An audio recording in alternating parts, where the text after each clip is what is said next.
Uh-oh. We are getting some drops, but now it is somewhat stable, right? Well, it's green, so I'm gonna go ahead and guess that it is stable. Just waiting for the YouTube stream to update.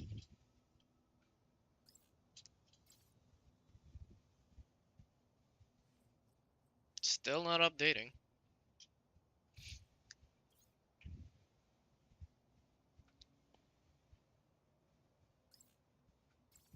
What? Why is it not?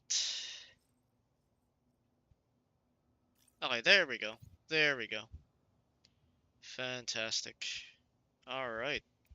Okay. So today is going to be a little bit different in that we are not going to be playing some Overwatch, although that might change later depending on what happens. But yeah, today we're going to go and do something that I have been doing for a very long time, which is VOD reviewing. I haven't really gotten the opportunity of late because internet issues and mostly because I like playing more than actually coaching. So, speaking of which, my background in coaching is that I've been doing it since 2018. I've gotten at least one player into the Overwatch League and several others into contenders. So, that is basically my background. And yeah, let us begin with Overwatch University's VOD reviews section with this guy called Idris. Well, it's Idris Elba, right? So it's probably pronounced Idris. So he says he's a Plat Hammond Rhine Winston player on Busan. He wants us to take a look at that. And he says, I play tank for a team and I really feel that I blew it here. Comms weren't too bad of an issue, so I figured it must have been the gameplay. Any and all advice would be appreciated, and here is the code. Speaking of which, thankfully, the whatchamacallit, the replay code, or the replay viewer, rather, for Overwatch 2 is working again. So we can at least import some of these, hopefully. And yes, it does. We can indeed view it. And here we go. Traveling to Busan. Oh, Ready for battle. things were happening there. Kill feed, sure. Time interval, let's skip it to just 5. Okay, so our hero is which one? Wait, seriously, which one? What was his name again? 5, His name 4, was... 3, 2, Well, he has a code. 1. Round 1. But Capture neither the of these objective. things are Ryan, Winston, or Hammond. But anyway, we'll look at the tanks in particular. So okay, wait. Let's slow this down a little bit. So currently they have Ramatra, and hang on, I need to get something.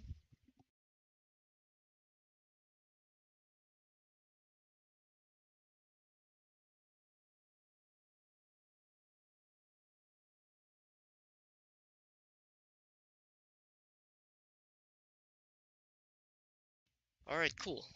So where was I? Oh yes. The tanks are a Ramatra versus a Sigma. I kind of favor the team that's running Ramatra because number one, Ramatra is cool, and number two, because Ramatra just destroys a Sigma more often than not. But right now, Tropic on Sigma or Ramatra is kind of isolated. I would rather have him bully this guy because if you're looking at the team one, right? The composition of team one is very basically spam. Wait, team one is spam, right? You're trying to get picks by picking them off one by one using your Ash, and then you're also doing a lot of damage from afar using your combination of Fire and Mercy.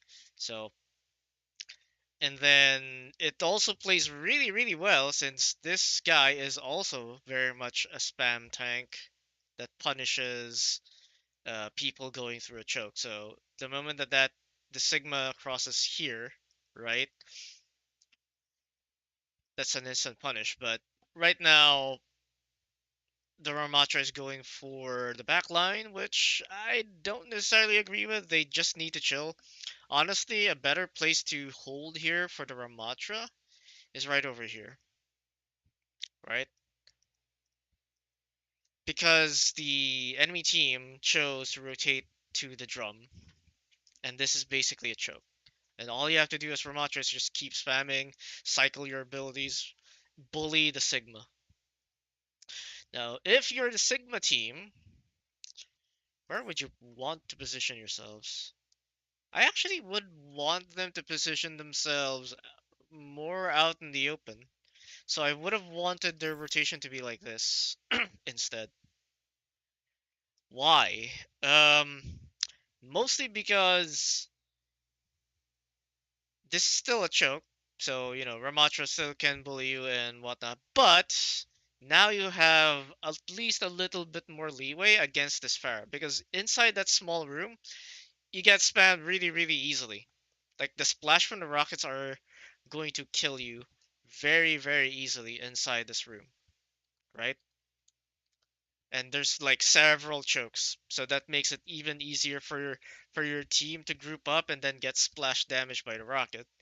Whereas if you rotate like this, right, out here into the open, that means that you have more leeway to dodge the rockets and also position both of your hit scans so that you can pressure the Pharaoh up in the sky, right?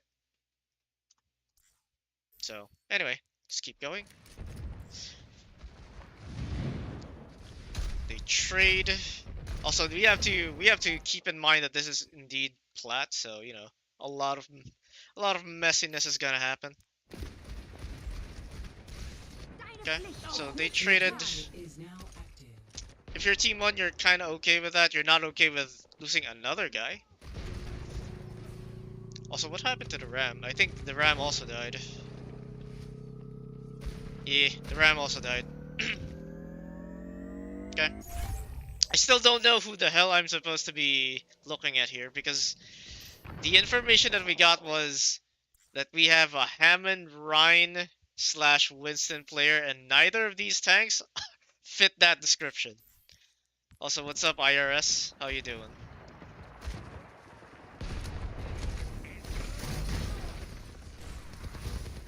Okay, so I like this. I like this. Pressuring the tank. I don't agree with that move though. I would agree with just pressuring this Sigma. Just pressure the Sigma as the blue team.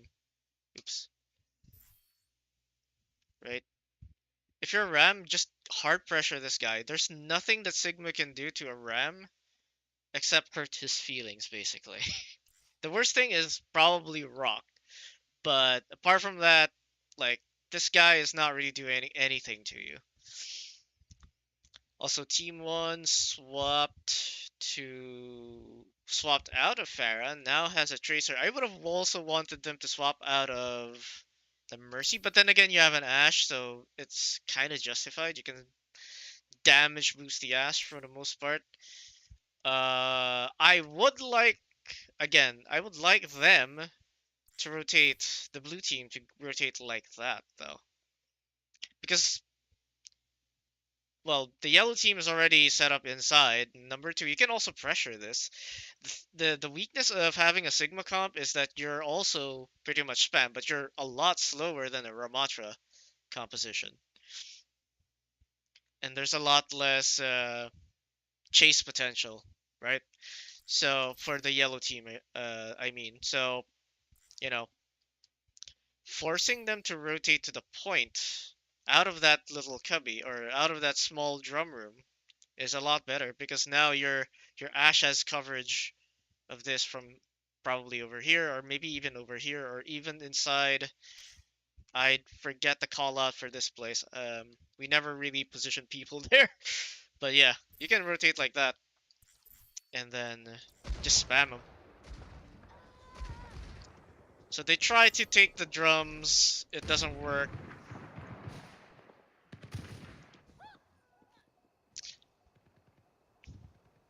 They now have Ryan. Okay, so I'm now guessing that this is the team that I need to be watching.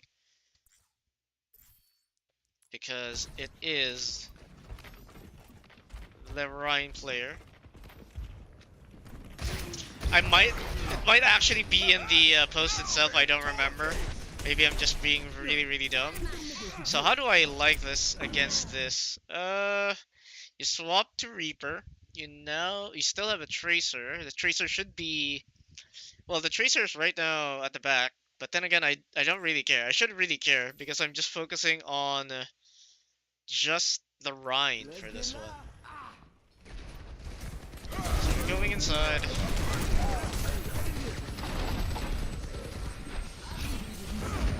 The timing for that engage is a little bit off.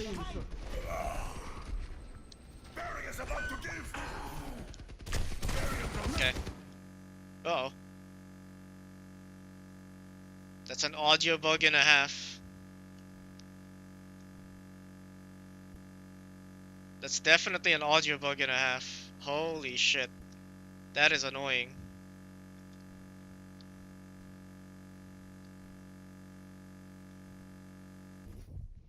Okay.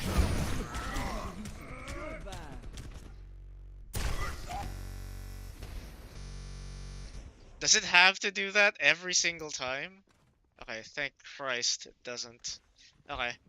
So let's watch that again.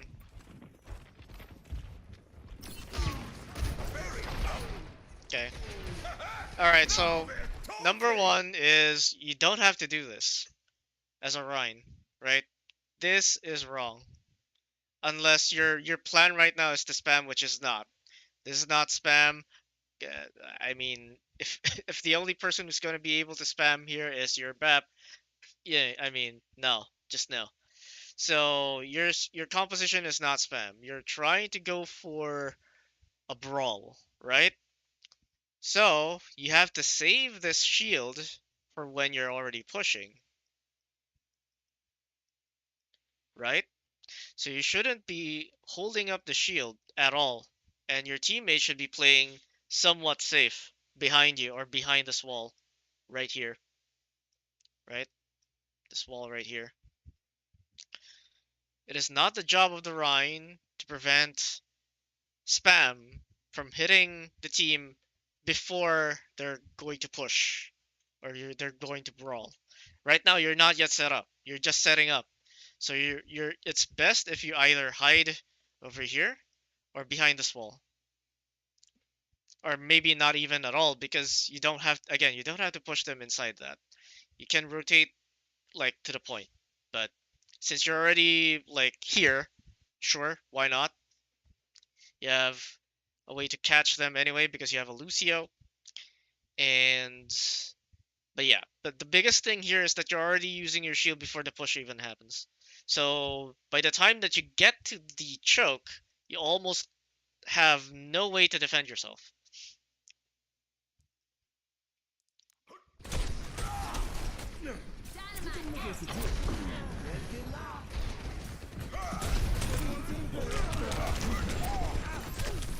Okay. Another thing here is that there's no amp. There's Let's Get Loud, but is that an amp? Is that the call out for amp? I'm not 100% sure, but like your Lucio needs to be speeding right now, like hard into that, especially since your Tracer was already like excuse me, harassing the backline. Like right now, it's very disconnected. It's really disconnected right now on how or which target you're trying to go for. In this one, your targets are going to be Sig, Brig, and maybe the soldier on the left. Because right now you have a Lucio. There's no way that this soldier can run away that fast. so you can catch them.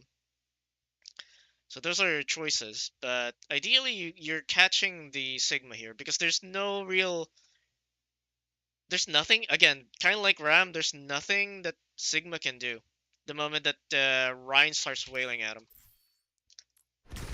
But yeah, the bigger thing here is that you use your shield too early, and that the Lucio speed amp was not really timed that well.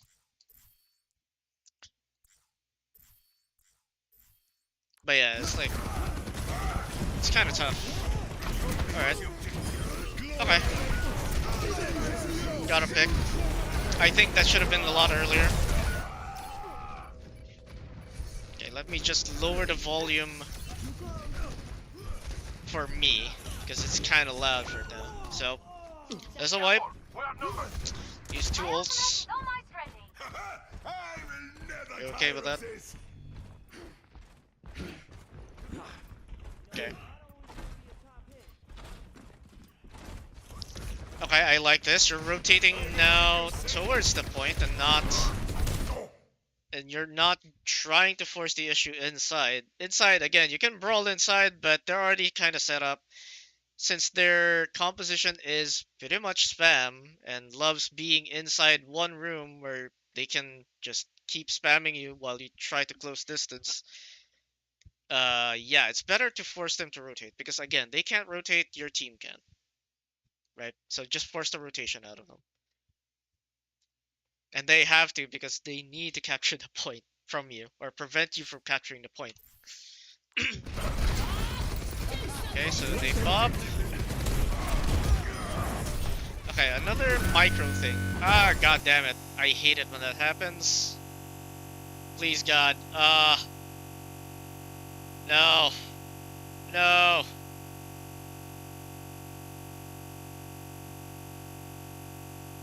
Why does that have to happen?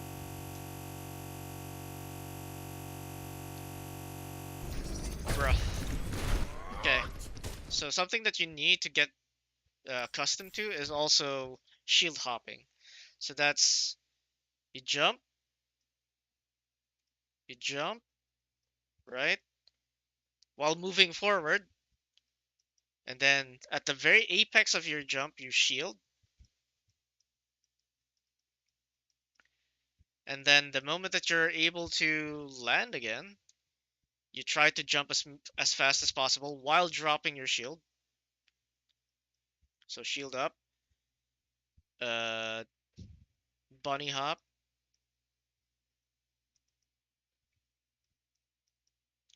Plus shield down. And then this is a rinse repeat type of deal. And the idea there is that you can maintain your momentum going forward while trying to get a little bit of protection as you're moving forward without losing your momentum. Right? So that's one. Another thing is that you could have gone for the longer way around. You still have 83%, right? There's still plenty of time to rotate all the way around.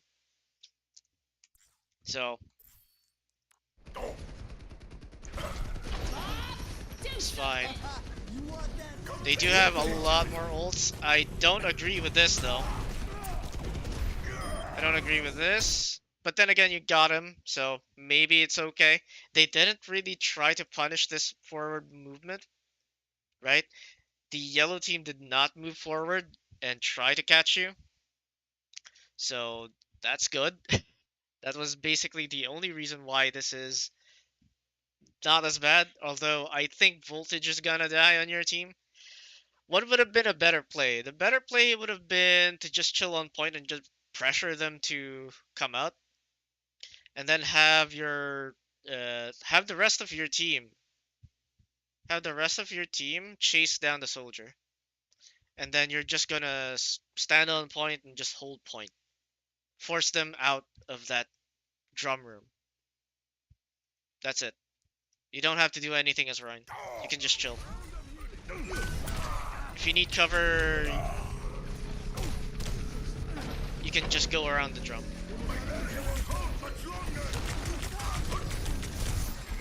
Shield. I mean, So you can see, right? You captured the point because they just let you. They couldn't really rotate. They didn't rotate at all. So I think the better plan there was indeed to just capture the point or pressure them out of that room, chase the soldier with everyone else, stay on point as Ryan, and then yeah, after that, react to whatever they're going to do. Especially true because they bob, you know. So this is likely going to be a lost fight.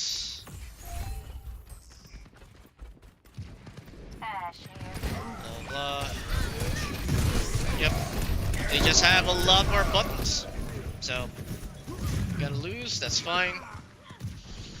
I'm actually curious as to what Score. the 0 ball gameplay is to gonna 1. look like. Ready for battle. Okay, there we go. We're gonna play ball in this one. So I'm guessing the next map is gonna be Winston. There's gonna be 2-1. Babysitting is not part of my They apparently services. lost this, That's a relief. Who trusts you? so they might win with ball. Okay, I like it. You're going all the way around. You don't care about your team. Alright. You're going for the Ana. The tracking could have been a little bit cleaner, but all three of you are here. This is fine. Pop out of the... No, no, no, no, no, no, no, no, no, no. Pop out! Okay. Right at this point, keep shooting. Keep shooting this guy. Pop out of your ball form. Shoot this guy with your tracer. Yes, your Lucio died, who cares? Most of your damage is going to be coming from your tracer anyway. Plus, if you notice, where's the enemy team right now? They're within line of sight of your Widow. Your Widow is now in position to start sniping, and everyone on this team, everyone on yellow is currently focused on you. So this is fantastic. Even if you don't really get the kill on the enemy Ashe, that's completely fine because you're taking attention away so that your Widowmaker can do something. Hopefully. So, and you can maybe assist that Widowmaker by dealing a little bit more damage on this Ashe, so that she falls down a little bit faster. Okay. There we go. Widow's already doing work. You're relying too much on your grapple to engage. Sometimes all you need to do is roll up next to them and then start shooting. Although that was a good way to finish them off. I don't mind that. So this should be a one fight. We just need to kill this guy.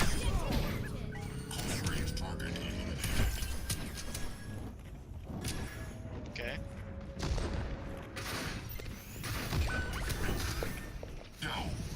Nah, that should have happened a lot sooner. Oh god, not this again. It takes forever to rewind, and then there's also that irritating sound that's gonna happen.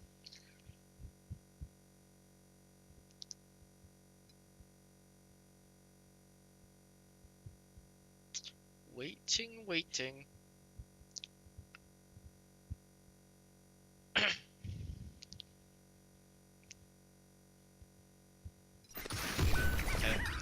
So, like right here, you should have. This was supposed to be an easy kill, because another thing that you need to take into account is what does the enemy team have that will pressure you or just make you want to disengage immediately? And the answer is nothing, right? They have no stuns, they have no sleeps, right? No stun, no sleep. They've got a boop in the form of whatchamacallit, Brig, but that's okay.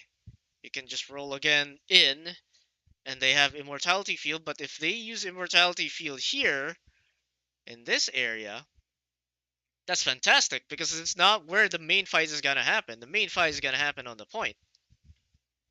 This is just you harassing and trying to get an opportunistic kill, or maybe get an important cooldown out of the team, which is basically what any Hammond is supposed to do. So, you know,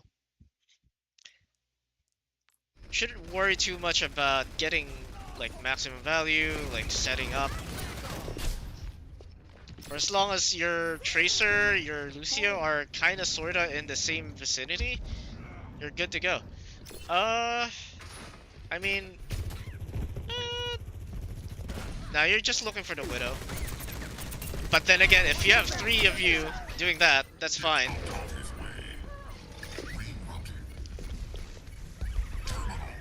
Wait, where are you going? Okay, no. You should have gone for the Widowmaker. Not sure about that.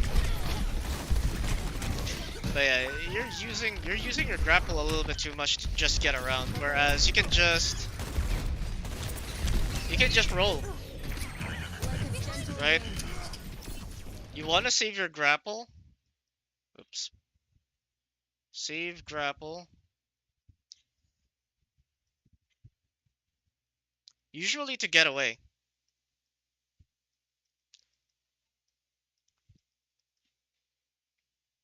You should save your grapple to get away, usually.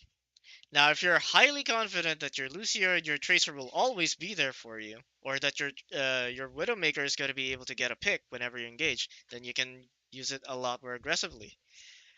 However, typically you want to be already in position to go for an engage. And that typically means being on a high ground,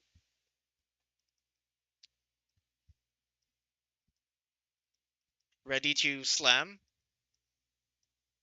and then you're going to shoot, right? Hopefully with the assistance of your DPS and your Lucio. And then you're gonna roll away. This is where you grapple away.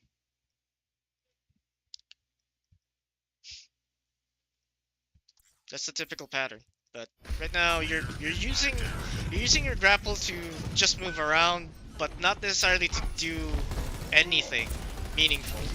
It's not to harass, it's not necessarily to finish off, well, sometimes it's to finish off a kill. But yeah,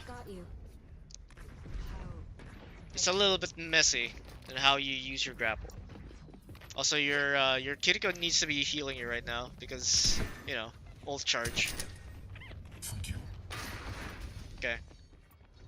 So how would you engage here as a Hammond? Well, number one, you kind of want to go for the high ground. Again, why? Because you don't want to use your grapple as much as possible. You want to use it to get away. Or if you're going to use your grapple to go in, you need to make sure that there's someone behind you to follow up on whoever you manage to roll through, because that's additional damage and maybe a kill. But yeah, typically you want to go onto the high ground. So find a way to roll up here and then slam onto the point, onto the Cass and Brig, maybe. Although they're very hardy targets, so it's a little bit tough. Also, I just noticed that the enemy team has basically no healing, right? This is actually very vulnerable to a Pharah or a Junkrat. Anything with spam, really.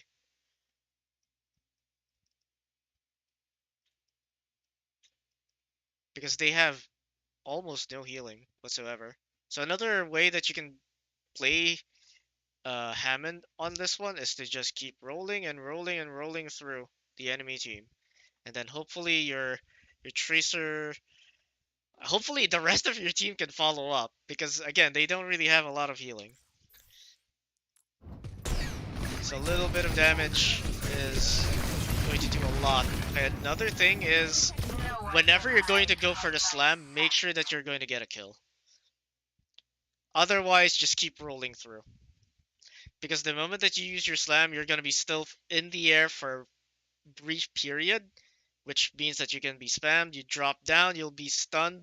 Well, not stunned, but you'll be still for a brief period again, so that's more opportunity for them to spam you before you can roll away.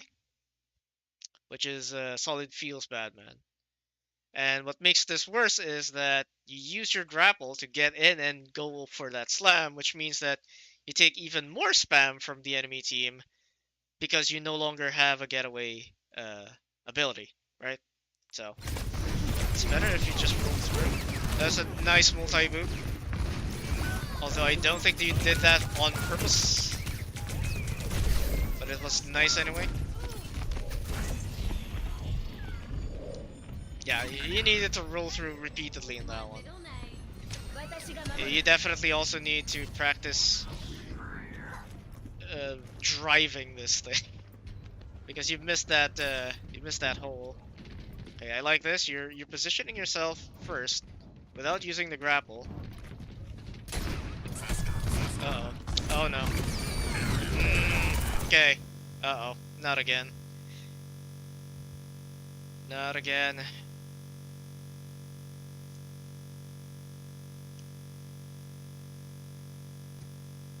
There's a place that you could have gone instead, and it would have been infinitely better than going from below.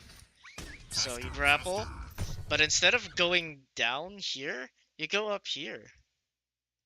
Actually, you don't even have to grapple here. You grapple onto there's this middle thing that has kind of like a tunnel, then a high ground, right over here to the right. If we angle it, hang on. Let's actually do that. This thing, right here. This thing, you could have grappled here, angled up, and then bombed the point. And then after that, just keep rolling. You can slam if the brig goes into the point. Yeah, you can slam, sure.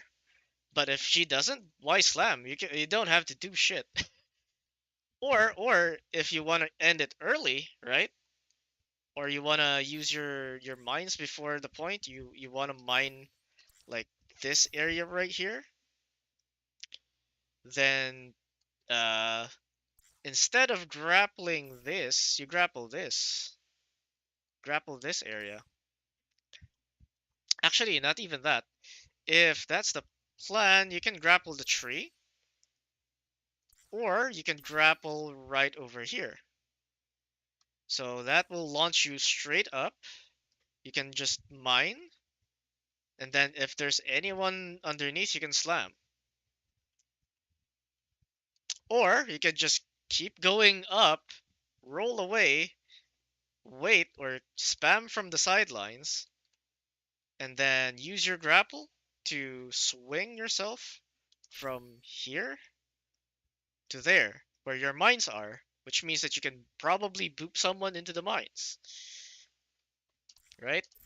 But this plan right here, not great, because this brig has every single opportunity to boop you away. Whereas if you go literally anywhere else, that brig will have to miss or step really, really far away, closer to your team, to get that boop away from you. And that would be great, right? Because that might result into a kill. Alright, for some reason their soldier just stood still. I don't understand that. What the hell happened? Okay.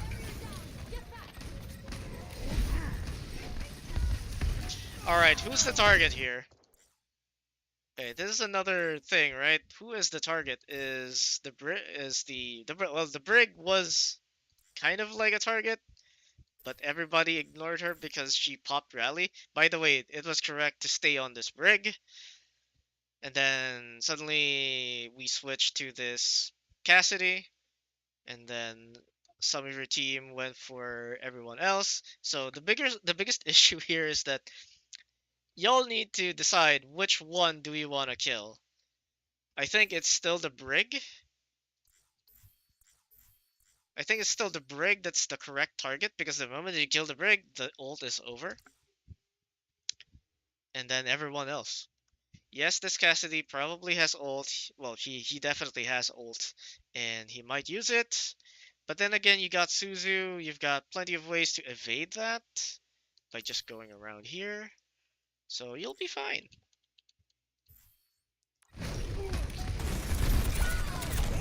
Don't think we need to switch targets that much.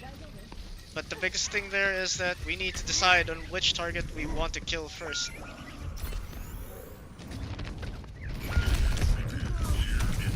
Okay, there's no way that you win this. Overtime. There's no way. Okay, so there's literally... Alright, so when does the Winston come out? Hmm. Ready Yeah, for this was battle. not a Winston. This was not, any like, cost. the last bit was not a Winston either. We will not lose this battle if we fight as one. But yeah, okay, so just to summarize that, I guess, because I thought it was gonna be a 2-1. Uh, on Rhine? Ready We for will battle. have peace Okay, at doesn't any want to cost. re-Rhine, but let's go for a more plain area here so that I can write shit. Okay, there we go. Okay, cool. So on Rhine,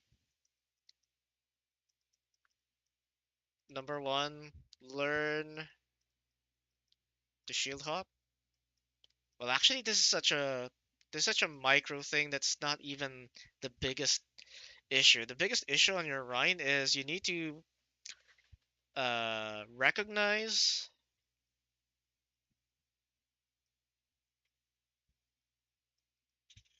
where you can fight best.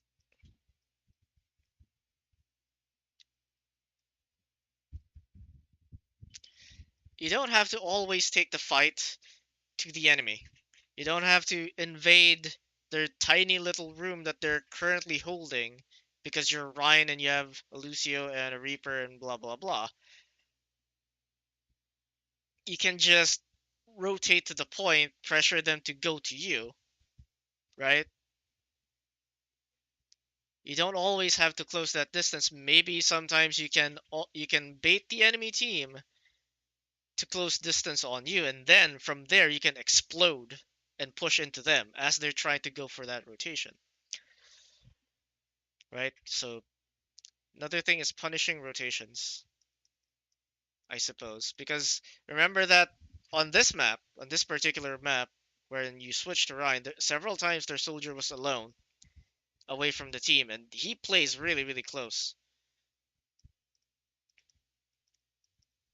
So you can punish something like that, but you don't have to necessarily punish him yourself as Ryan. You can position yourself so that your team is kind of safe, so that you can punish, or so that they can help punish whoever is out of position. And again, we're just focusing on you. There's several things that your team should have done a little bit better, but I'm just focusing on this, on just the tank player. Punishing rotations, recognizing where you fight, and what's the third? Shield management. Just proper shield management. Because one of the things that you do is before your uh, push into the choke or into the fight, you're already holding up your shield. Whereas that shield should only be used when you're going through a choke. The moment that you're not yet going through that choke where the enemy team is holding, you're not using your shield yet. Now, after you go through that choke, then definitely you'll be using your shield quite a bit to protect yourself. But, well, not really, because you want to be hammering and whatnot. But at the very least, if you have proper shield management, you will have that shield to protect yourself in the middle of that fight, in the middle of the brawl, so that you can kind of reset and then start swinging after. So that's on Rhine. On Ball, number one is get into the habit of getting high ground.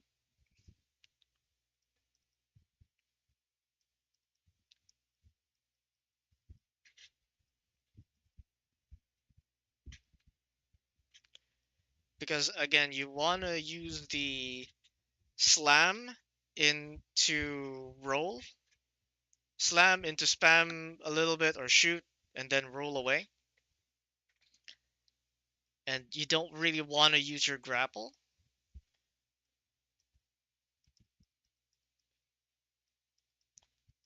to roll through.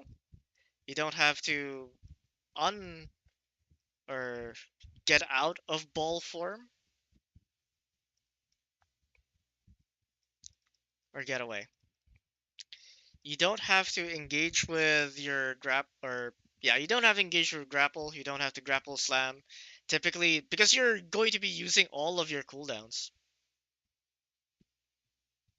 right? By the way, Wrecking Ball isn't brawler tank. Of course not. The point of ball is that you're always mobile. You're always moving. The kills come in from your team. It is not your responsible. It's not your responsibility as ball to get that kill. Your responsibility as ball is to be a distraction and provide that initial burst of damage so that your team can follow through or take advantage of the chaos that you just did. That's it. Very rarely at this moment on this patch does Ball ever do anything by himself. It's always with the help of someone on his team, following up whenever he engages. And then what's number 3? There's another point that I was going to make, but I forgot. Get away. Oh yeah, just focus targets. Have a plan to focus a single target and stick to it, regardless of whether or not that's. We're going to start with that. We're not really going to go into the specifics of who is the better target because again, this is platinum.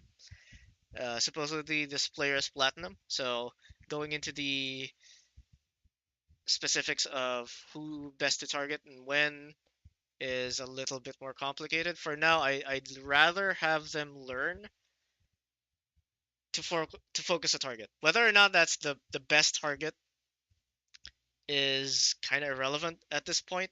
If all 5 of them are going to go on to that exact same target, doesn't matter which one that is, it's probably going to die. But yeah, just focus a target. Whenever you're going to go for engage as ball, focus a target. I guess that's also true for Rhine, but is most especially important if you're playing ball because ball is a very high skill hero. It takes a lot of coordination right now with your team to make it work. And if you don't have that coordination, then you better have your mechanics. And even then, it's really difficult to get a kill with ball all by yourself unless you have those mechanics. So, yeah, I think that is about it for that one. Let's move on to the next VOD. Let's see now. Mercy Bronze 3. New to comp and Overwatch. Trying to see what I can improve on. Well, there's a lot of people who are already, like, helping this person, so probably gonna skip it. Alright. Silver 4, Kiriko gameplay, Silver 1 peak. Alright. I'm not really sure if Silver 1 is that much different from Silver 4, but we'll go for it. So, I have been on a losing with just 1-0 D-ranking streak for a few days, and now I am wondering how I can improve. I think I offer a decent amount of support, but I am open to any and all feedback. All right, so they're already confident that they're doing everything right, but I think that we are going to see a lot of wrong. All right, that did not import, I don't think. Yeah, that did not import at all. Wait. Or is it because it's an old whatchamacallit. It's an old replay. That's why it's not loading. Yeah, it's not loading. Okay. So that is a bust. Let's move on to Plateau Soldier. Please tell me what I'm doing wrong. Uh the moment that the moment I read that, how it comes to me is, or how I read it, or between the lines is, that this person is already fairly confident in what they're doing. It's just that on the off chance that I am doing something wrong somehow, maybe you can point it out. Played Overwatch 1 on my Xbox and now I've switched to PC for Overwatch 2. I feel like I struggle on what I should be doing sometimes as a soldier and lack some game sense. Also, any tips on consistent my aim? Practice? Can anyone review my gameplay and or my replay and VOD? Alright. Oops. I pressed cancel instead of OK. And it's no longer important. God damn it. What the heck? Can I unpin this? Can I delete it? Bruh. What is this? Why won't it load? Okay, let me try this again by restarting Overwatch. Maybe it'll work. Wait, when is the 24th? Oh, the 24th is a Tuesday. That means that the patch is already out. Or not yet out, rather. That's why none of these are loading.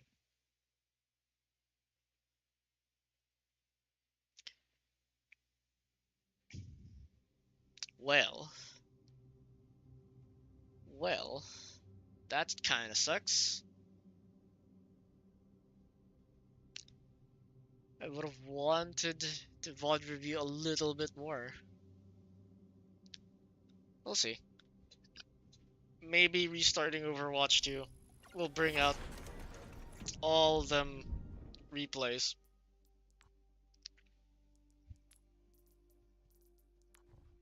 Maybe. Nope. The thing is that it won't. This guy does not have a replay.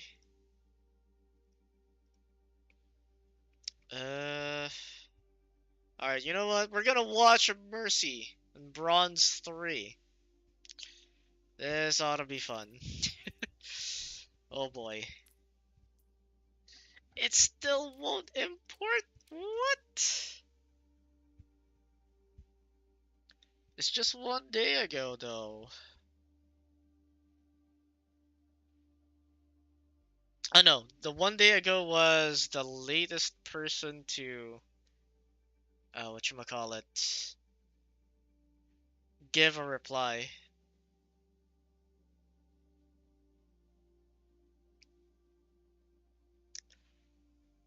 Also, can we wait. I mean, fair enough that I definitely shouldn't be commenting due to rank I'm in, though I don't like the assumption of just repeating information or something I've also because I saw it's like because I stopped heal botting all the time. Holy shit. Okay, as Mercy, you're pretty much damage boosting your support, your whatchamacallit, your DPS. You're not really doing much else.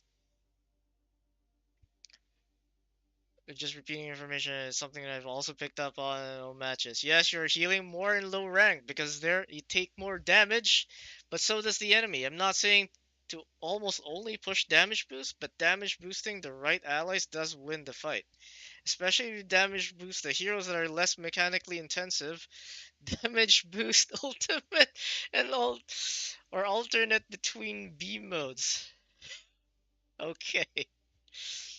So basically, he's saying that less mechanically intensive. He's saying that the people in this rank are incredibly bad at aiming. So we're just gonna damage boost the least intensive, which means that he's going to damage boost the tank. The problem with damage boosting a tank is, where's the tank typically? The tank is going to be here. The DPS are probably going to be somewhere over here, right? Got the DPS. And then your supports are a little bit further back. Supposedly. But since your tank is right here, that means that your Mercy is not now going to be attached to him. Where's the enemy team? Your enemy team is over here. Right? This is the typical setup. There's nothing stopping this enemy team on just focusing the Mercy. And the moment that she flies back to any of these guys, the tank is just surrounded. and likely going to die. So the habit of damage boosting your tank as a Mercy is absolutely wrong, and it's something that you need to fix. Because this just this just makes you much more vulnerable to, the enemy team flanking you and killing you instantly. What is number 2? Supports heal a lot consistently than lower ranked supports, so Mercy can afford to boost. This is true as well, though, with Kiriko and Moira both being picked a lot in low elo, there are enough times where damage boost can be pushed. I mean, you should be most of the time damage boosting as Mercy.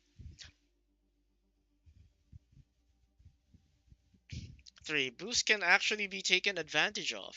None of these things are true in low ranks. A lot of people like to use you don't have to heal if the enemy team is dead.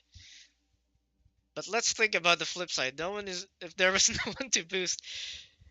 Listen, here's the thing about Mercy as well. You're gambling everything as Mercy. When you have a Mercy, right? The indication here is that your DPS is good enough to get kills. And to get kills fast. Right? Because if they can't do it fast, then your Mercy's of course going to feed. This is going to be a throw for the most part. And then you don't really focus the tank at all or focus healing the tank at all because you have res. So the moment that your tank dies,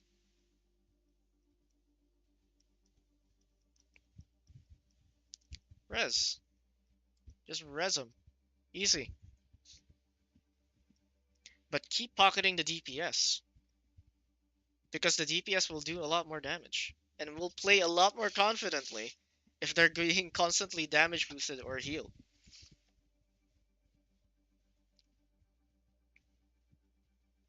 So this guy, while yes, there's no one to boost if the enemy has killed them, the idea is to kill them first. Kill them faster because you have damage boost. You literally have 30% more damage being dealt by one guy to the enemy team. So kill them faster by virtue of you having more damage.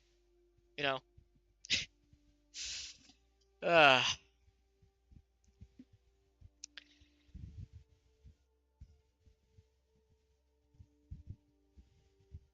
so while it's important to heal the team, learning to do damage and use utility is just as valuable to actually climb. Is this guy actually going for Glocking as Mercy? No. The higher up you go as Mercy, so maybe in low ranks, DPS Mercy might be good. DPSing as Mercy might be good, right? This might be good. The higher you go, the less this is true. Because more and more people know how to aim, more and more people know how to punish you. So, no. I don't agree with any of these statements at all. Oh my god. Does coaching requests have anything? Nothing. Man, there's only one guy who posted the most recent one, and it's just this. Let's see. I want to see Reddit. Overwatch University. There has to be something here.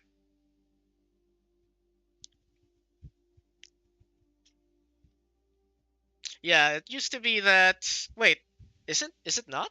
Does her image not show up whenever whatchamacallit whenever she gets a kill by damage boosting somebody? I'm pretty sure it does. Oh my god, there's actually someone who's offering to coach just because they went from bronze 4 to platinum 5 as a tank. Bruh. as I say that, well, I got to Masters, right? I got to Masters at least once. So I can say that yes. Uh I can coach you. I have some knowledge to coach you. Plus, I actually got people to. I got one player to OWL and several people to contenders. So that's my right to speak from a coaching perspective. So there's supposedly one from Overwatch University Reddit. I don't know why they don't post on the Discord, but it says I figured. Oh wait, let's put that. Let's put at least Overwatch on screen so it's not just a black screen. We can close Overwatch University now because, well, we're not getting anything out of it. Okay, so from the Reddit, it says I figured I upload a quick play instead of a comp since that's where most of my major or minor bad habits come from.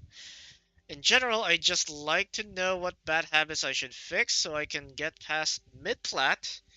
And this game is also one of those games where I felt my team was lacking instead of me, which in most cases actually isn't, so I'd appreciate if anyone could point out any problems. I'm a BAP and a main, I peaked plat 4 last season. Okay, so let's see this VOD. Hopefully it loads. It loads! Thank God, it's also another Busan, damn it. Now Would have wanted traveling something to else. Busan. Ready for battle. Okay, so let's set that to just 5 seconds. Their name is what? In May. Or I am Nay 290. So that's F11? 12. Nope. Okay. Speed it up. 4, 3, 2, 1. They're going Zen. Alright. Trust in each other and faith. Alright, we're gonna slow it down. Okay. Walking main, you're trying to look for a snipe. Okay, you're staying somewhat back.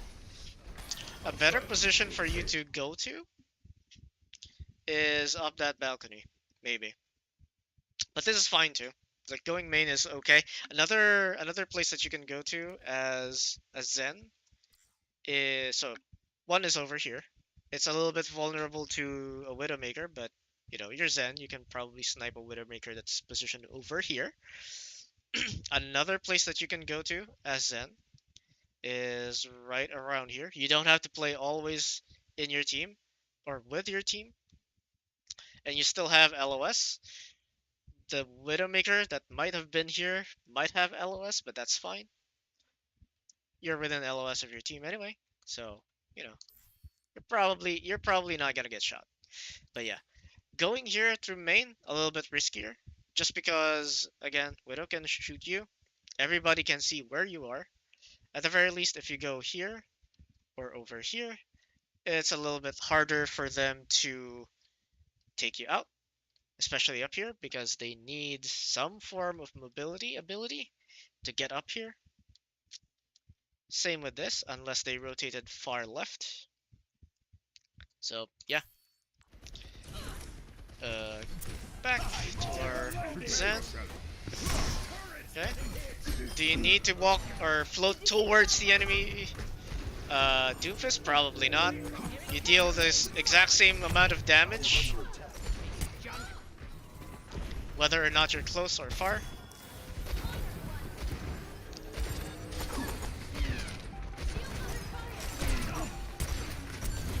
I mean, so far so good. I'm not really seeing that many, like, big mistakes. I think you're forgetting to Discord people, which is a fairly, well, some minor mistake. You should be Discording right about now. There we go.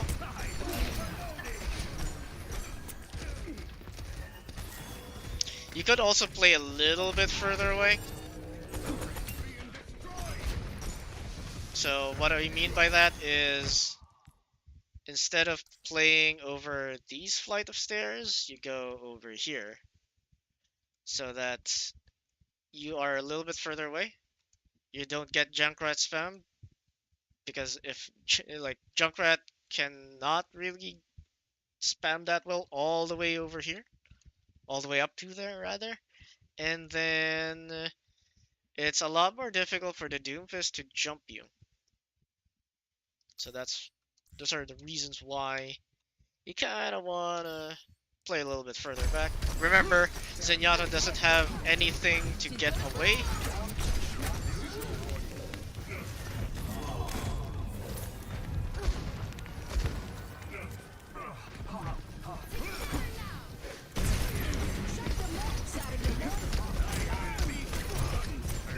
Okay.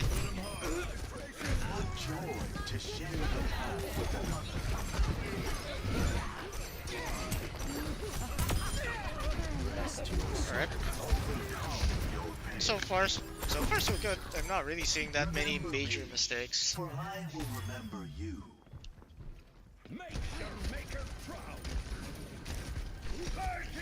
I don't necessarily agree with chasing though. Unless you rally. Unless the plan from the team is to rally. Then maybe you do this. But it's still very dangerous. Because again, Zenyatta does not have a method to get away. Apart from killing whatever she's trying to get away from.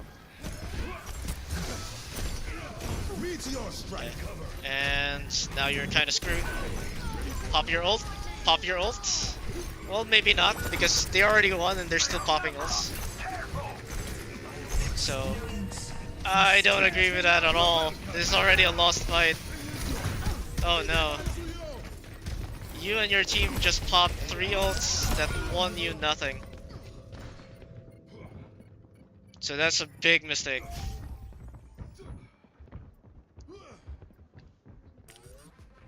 You should have popped your ult the moment that you were down 1, so that you could prevent the enemy team from just pushing in. Okay, so now you swap to Kiriko.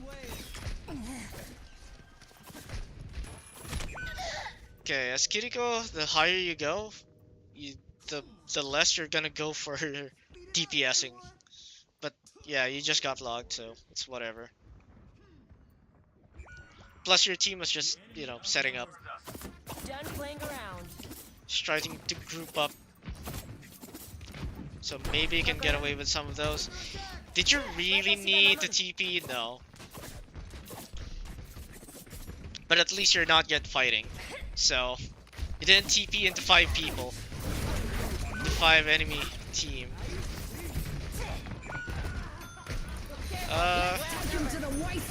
Okay. Because there's already a pick-off before this happened, right? But ideally this would have been just an overfight. You would have just backed off all the way to spawn. Whatever, accept the loss. You have 79%, who cares? Let them get another 10-20%. Yeah, right now they just got another free. Be careful. 50. This is easily another 50%. Well, he didn't really need that. Would have wanted a Suzu there.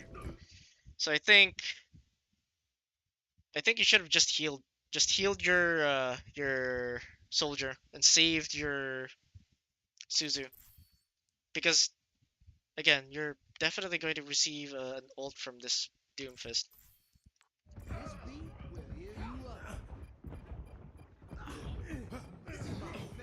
So that's a lost fight. I mean, it's already a lost fight for God knows how long.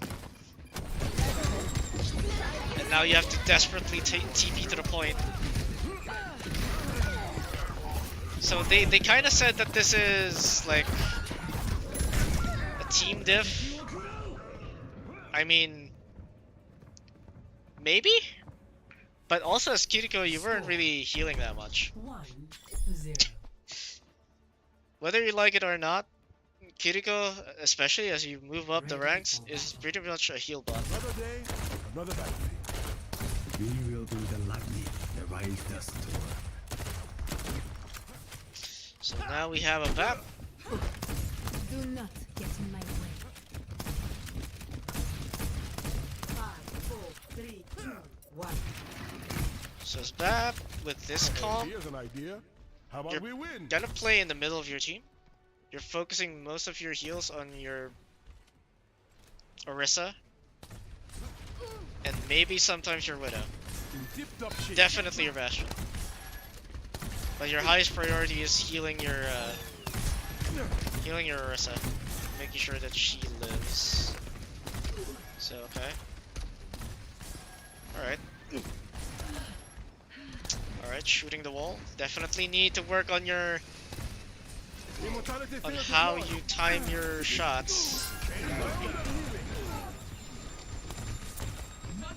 The objective is now active. No, higher priority is for you to shoot and heal your Orisa.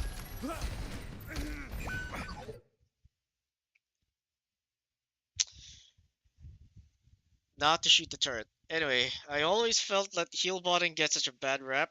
Heal bots can save games, just don't heal when the team is full. I mean, overhealing as Moira might have some value, right? Same with Kiriko. Sometimes I pre-heal people as Kiriko, right? Especially if they're just in a choke and then spamming. You can overheal your support or your whoever that is. As Kiriko, as Moira, not really as BAP. But yeah, there's some value in pre-healing. I will not let you fall. Okay. I mean, you're DPSing, you're able to weave DPS correctly, so it's not really much of an issue.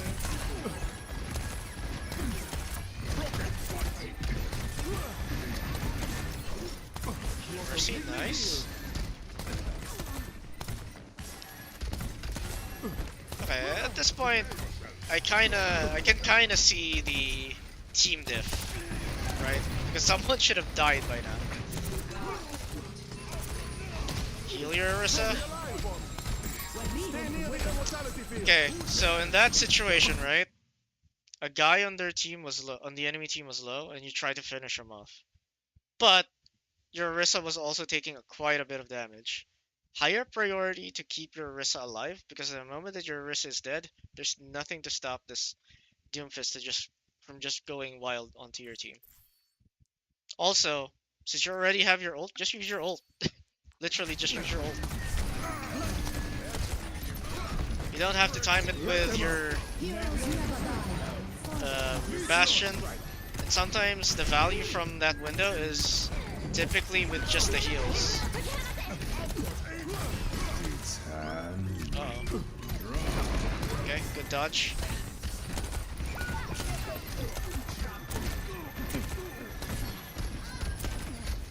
No, higher priority to heal. Heal. Okay. Wanted, dead or alive.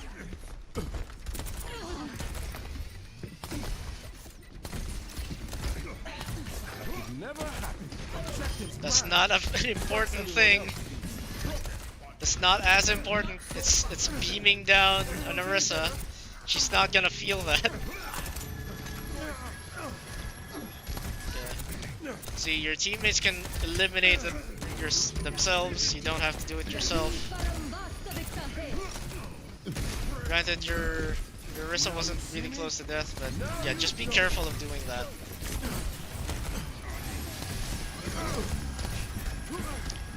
Yeah, okay, at this point it is actually just team diff. Because your team should have gotten a kill by now.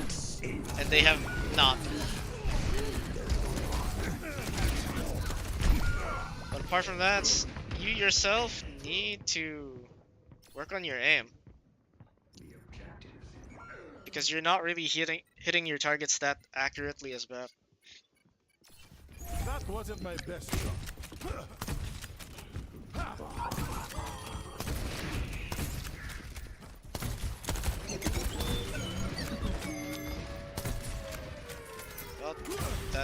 It's not your job to heal that Reaper. You're going This Reaper can Wraith out TP to you. But you don't have to go to him. Okay, I like this position. That's unfortunate that she got dinked. Heal your Bastion, for God's sakes, heal your Bastion. Bastion is a higher priority right now. He's trying to DPS. Use your ult right now. Let them out. There. Nice. Bigger to just heal your heal your Bastion. Damn it. Well, there was a Deadeye, so that was a little bit more rough. Stay near the immortality. But yeah, we're definitely getting absolutely diffed by the enemy team.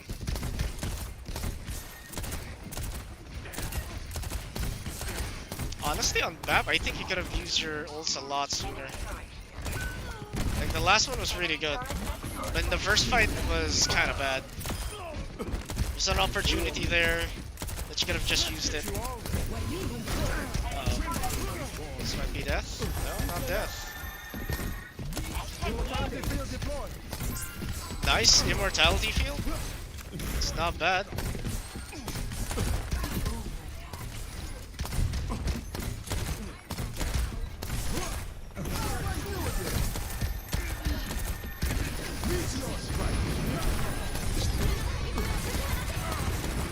Oh yeah. I mean, we got a Sombra now, so this is solid, not good. Just throw. Okay, you have your ult, use it. Nice.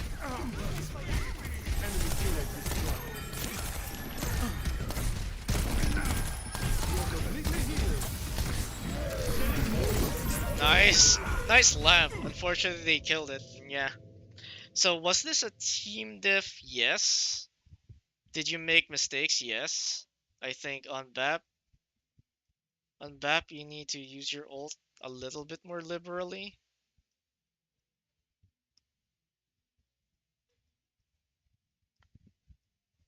Aggressively. Two, prioritize healing over damage. That's not to say that you can't weave your shots in between heals, but the problem is that you're missing your shots. And three, well, they're just three. Well, the positioning is fine. Yeah, that's about it. There's just two. On Zen, you don't have to walk towards the enemy to deal more damage. You can just stay far away.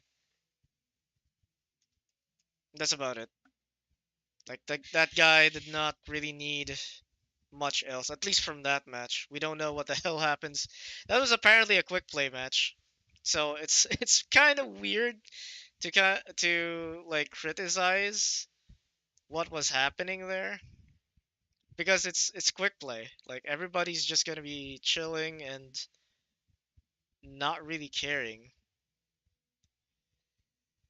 So, from Reddit, how can I do a better job playing into my team comp? I've been climbing pretty fast on tank, primarily D.Va recently, and I'm starting to worry that I'm not playing into my team comp as much as I could. Like, I think I do a good job with my role, but I tend to play around every hero in generally the same way. That's bad, and I feel like I have the potential to bring a lot more to my team if I do a better job keeping synergy and team comp in mind. That is actually very true. You need to recognize the win conditions of your team and the enemy team and play around that. So you can't really play the same every single time. Recent replay is this thingy. And then he says, if there's anything else that I'm consistently doing wrong that I should be aware of, don't be to flame me about it, work my feelings. Well, the thing is, I kind of do flame people, but I flame people who are much higher rank. And I don't think this one is necessarily that high of a rank. So we're gonna go easy on him. So we're gonna watch a game from Paraíso for D.Va. Now traveling to Paraiso. You get a blank screen, and then Ready for swoosh. battle. And I'm gonna go ahead and guess that their name is Faucet. Barking the bellows. Blah blah blah. Our mission awaits. I want to fast forward this thing, but I feel like I'm gonna get another sound bug. Stay in sight, and I'll keep you safe. So we're just gonna use this. Attackers Okay. incoming. So let's slow this down. What do we have? We have a Zen. Spam. Basically your team backline does not really want to move that much, if at all. So you're going for spam. Your backline is going for spam. The enemy team is also going for spam, but their spam is a little bit better than yours.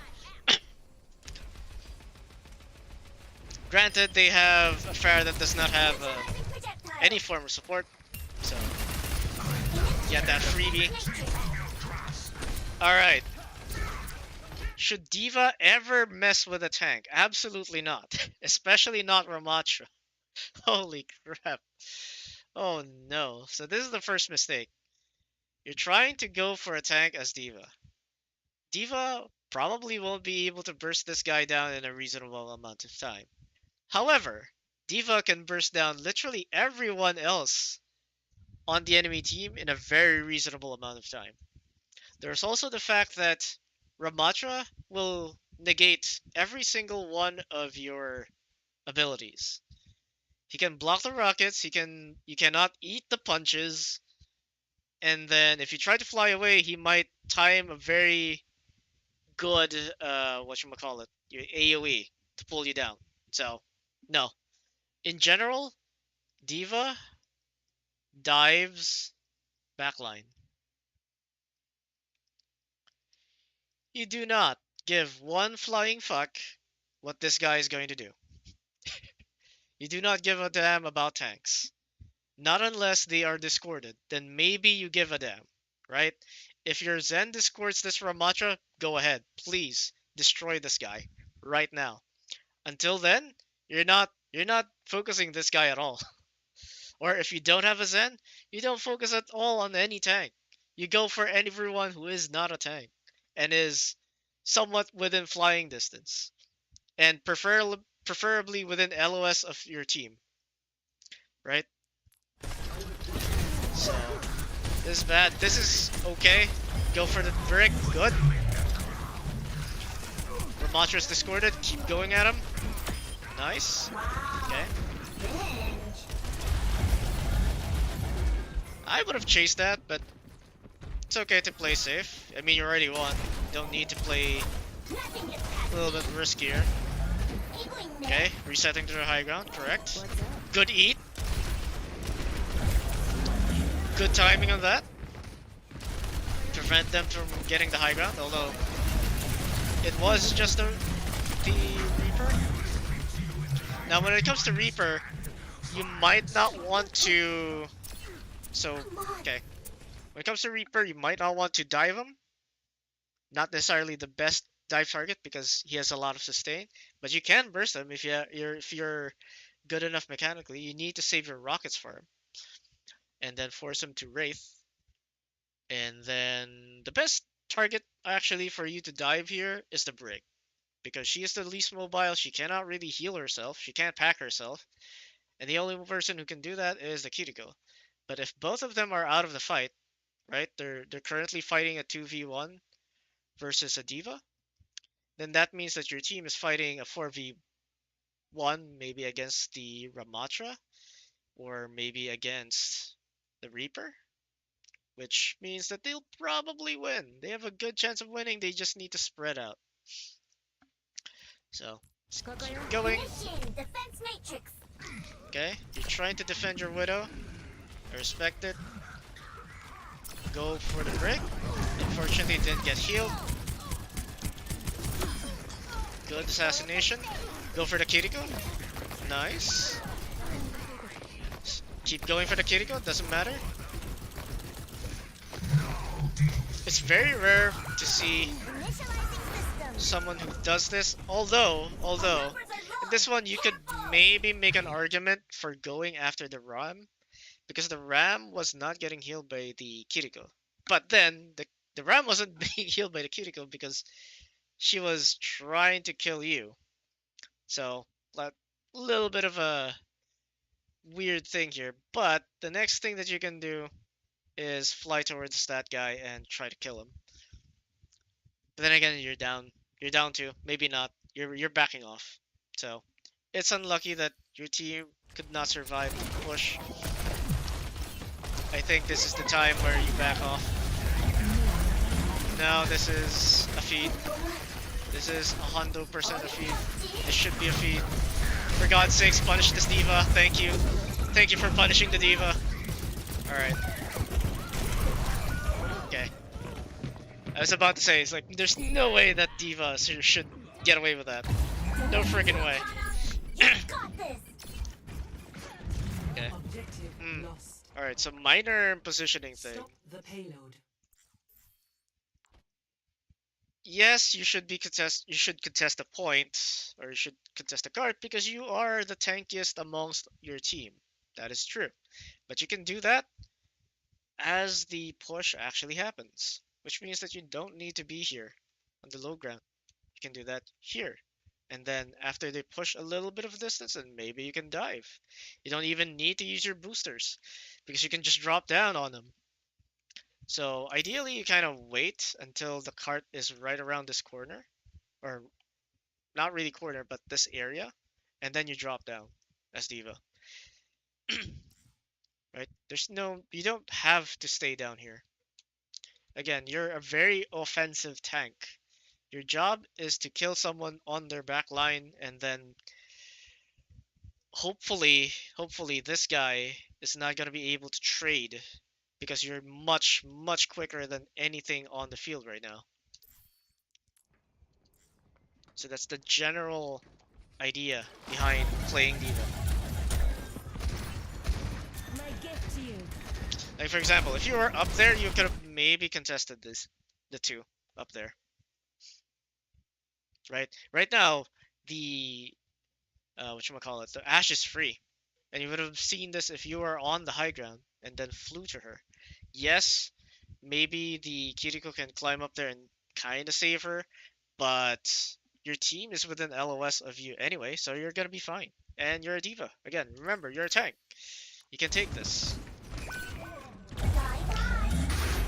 You could have also maybe prevented the assassination of that Zed by being up there.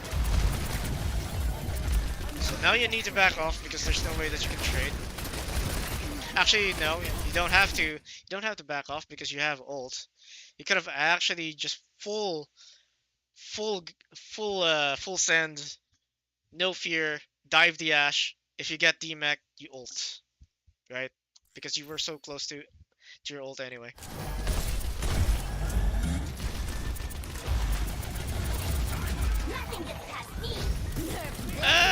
That's a... I don't know about that one. I think you tried to go for the boosters, but you pressed it too late. Okay, we should win this because we just used two ults. Granted, the first ult was not very good. Keep chasing. Nice. Okay, go back to Bob. Protect the team from Bob. Actually, no. You don't have to protect your team from Bob. Because number one, Bob was away from the cart, so he's not going to be passively pushing it. Number two, your team can just LOS it. Well, can they? He was around that corner. Going in here, he still sees him. Fine. Fine. He could go back. I would have wanted him. I wanted this person to just hold this choke, or hold that high ground, so that they can spam as they're running out of choke, and then force the enemy attention towards him, or towards them, so that the rest of his team, the rest of the Divas team, can maybe focus a target right now. Right around this corner. So, Kiriko's getting some lucky shots. Again, I don't mind going up that level. Because again, look at the team composition from the enemy. Apart from this Pharah who is new, they don't really have a decent way to clear this high ground. So the moment that you're there, for as long as you're within LOS of your team, you're gonna be fine. You're gonna be absolutely fine. If they try to shoot you away by sending more than just one person, then fly away.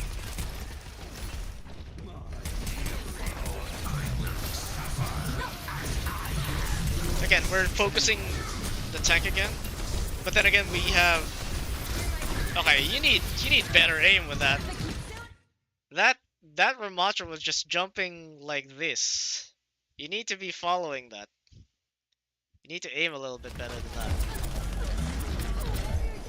And this is on PC, so you need to move your mouse. I would kinda sorta understand if it were, say, on console. But you need to be able to track better than that if you're on PC. Okay. Bingo, we finally got to the high ground. Holy shit. We didn't stay there, but we should have. Do it again. Literally do it again. How is this? How is that? Okay, I don't know how that Pharah lived against a Torb, but whatever. I think the bigger problem here is that our D.Va didn't go up there to sandwich that Pharah and then kill her.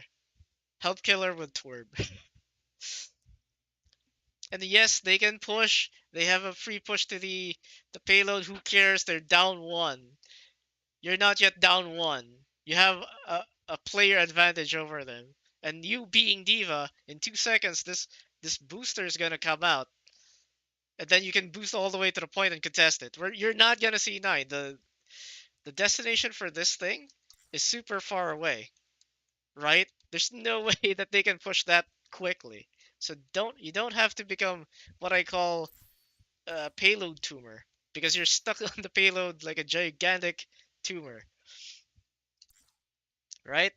You don't have to do that. You just need to fly all the way up here, continue contesting this high ground, maybe harass this not D.Va, this Pharah, prevent this Symmetra from just getting a free TP all the way here, and you're Gucci. If you're being forced out, again, fly away towards your team. You're a D.Va.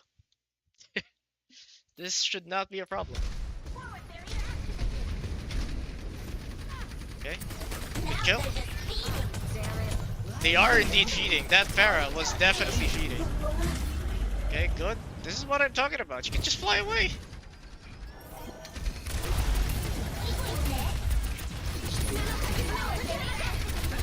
Good eat on that spear. Oh, you definitely need to track a lot better than this. Holy crap. That's unlucky. So, the play there was to try to assassinate someone in the backline and then whatchamacallit, get a D.Va bomb, just in case that things went south. A better play would have been to try and dive or pressure this Kiriko, right? So number 1 is pressure the Kiriko because she's the only person who can prevent that explosion, right? With Suzu. So you need to force the Suzu out. And then, the moment that Suzu is gone, that's when you bomb. Or that's when you full send, go into the back line, try to focus somebody, they focus you down, you press Q, everybody dies. Right? That would have made that play a little bit better. Okay, this anti, that's the only reason why I could ever imagine you doing that.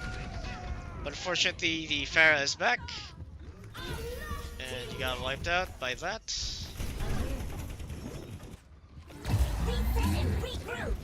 Blah blah blah. Okay. So contest the point. Okay, go towards that. Good, nice. That's your target number 1. Keep fighting.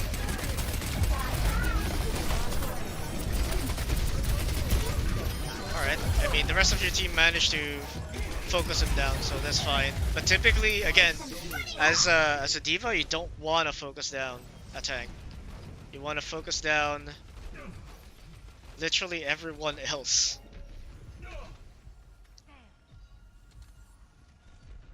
Nah, okay, so if you're trying to defense matrix someone, you don't have to point the defense matrix directly at what is shooting. In this situation, since you didn't have a good LOS, you can just point it at your Zen and he is not gonna die. At least not to projectiles. Not to the rockets. Help him! Fly in there! God damn it! Thank you. You finally did it. But you needed to fly there a lot sooner. Remember, you're a diva, high mobility, you have a lot of health. You can destroy this guy, especially if you have help. Don't be afraid.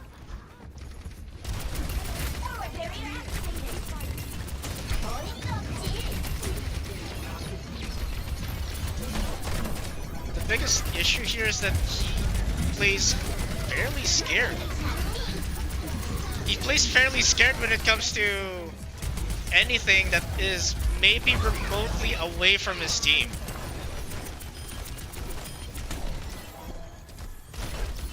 And then absolutely brave for as long as he kind of has the sense that yes, my team is literally, quite literally inches from me.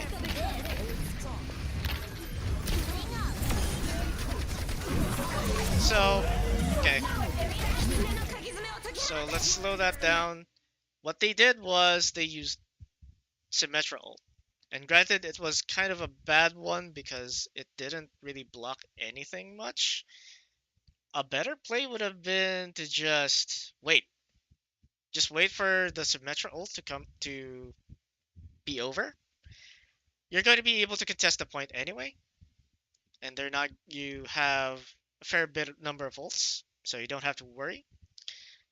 Just chill on the payload, try to survive, don't die. And then the moment that this barrier goes down, that's when you ult. Because that way they have to split up from the point, but they can't really do that because they're on overtime. Right? So that would have been a better use of your ult.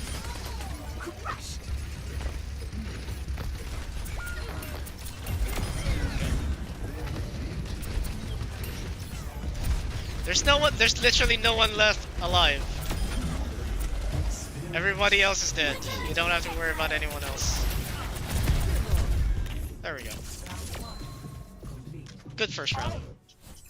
Score 0-1. Good first round. Sides. Initiating match. Okay. So we're likely gonna see another diva. More diva. Ready for battle. But yeah. So far, the thing that I'm seeing is you're focusing more on tanks rather than backline as diva, where that shouldn't be the case. And the only thing that kind of saves you here is that you had a Zen that could discord the tank.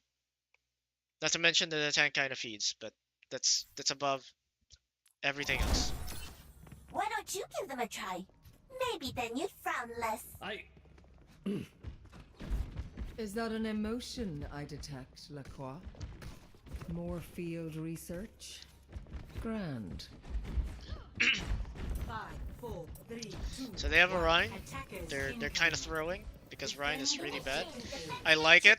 You're trying to defense matrix See you your at the finish line. Widowmaker so that she doesn't get sniped herself. Okay. Neutralizing projectiles. Alright, so do you need to go main instead of, you know, far left? No. In fact, you should be going left. Why? Because you want to conserve as much of this as possible. Because you will need it to dive. Whenever you're diving as diva, you will want to have a fair amount of defense matrix left. Why? Because you need it to get away. just in case things go south, you can eat whatever projectiles they have and then fly away, just in time for your boosters to come off of cooldown. So yeah, you're kind of wasting your defense matrix right now. Just close the distance.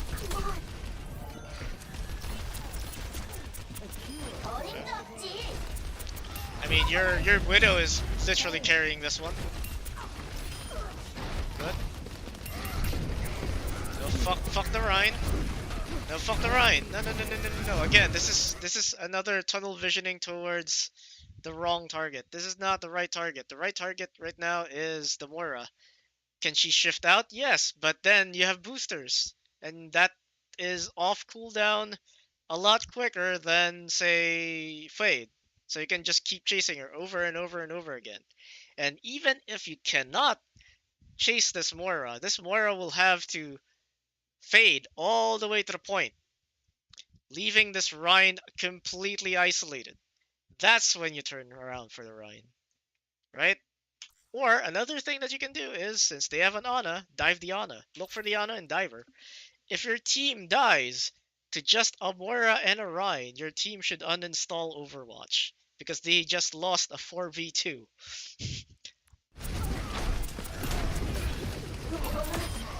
But all of you dogpile on the Rhine, which makes this a little bit more bearable. So it works.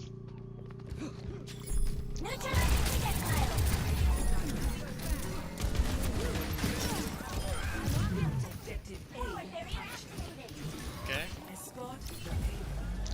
Yes, you're gonna go up here. I'm not sure if you're going up here because your Widow is up here. But you overshot and now you're gonna feed.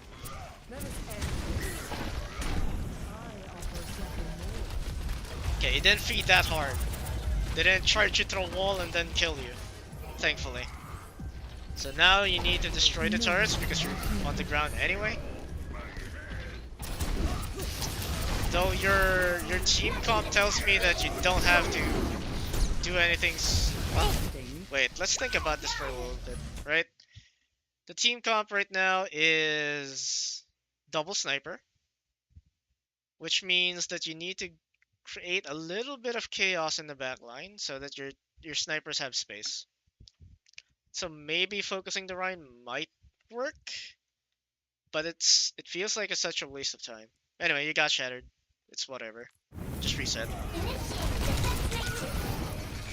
There's not much else that you can do in this one. Also, they do have a Sojourn, which theoretically speaking makes this a little bit more difficult, because the Sojourn will just get free charge, not just ult charge, but railgun shot charge off of you, and force you to matrix quite a lot. And this is where D.Va becomes a little bit less good, is the moment that they have a Sojourn. Now people might say, but what about Bastion? Bastion literally has a tank form that has infinite ammo.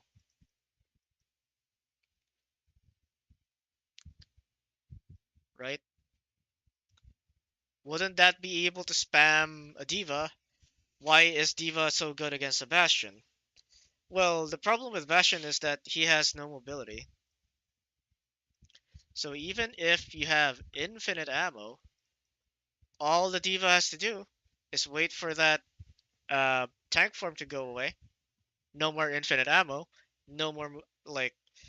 Or what the D.Va can do is full-on dive, and then when it gets hairy, you defense matrix out. When you try to do that against a Sojourn, when a D.Va tries to do that against a Sojourn, the Sojourn just dashes away and then keeps firing because her reload animation is really, really quick. And then keep charging railgun and then just keep spamming railgun at the D.Va or her teammates. And that's why it's a little less viable to play D.Va against a Sojourn. But we'll see what will happen here. I mean, right now you're not really getting pressured that much by the Sojourn.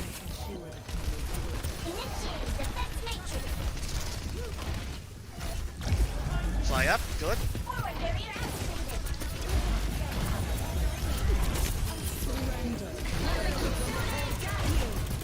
this should be a win. We're using everything. We're pressing all the Qs.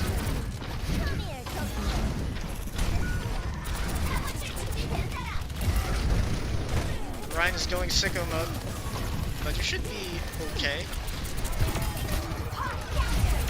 Nice. Alright.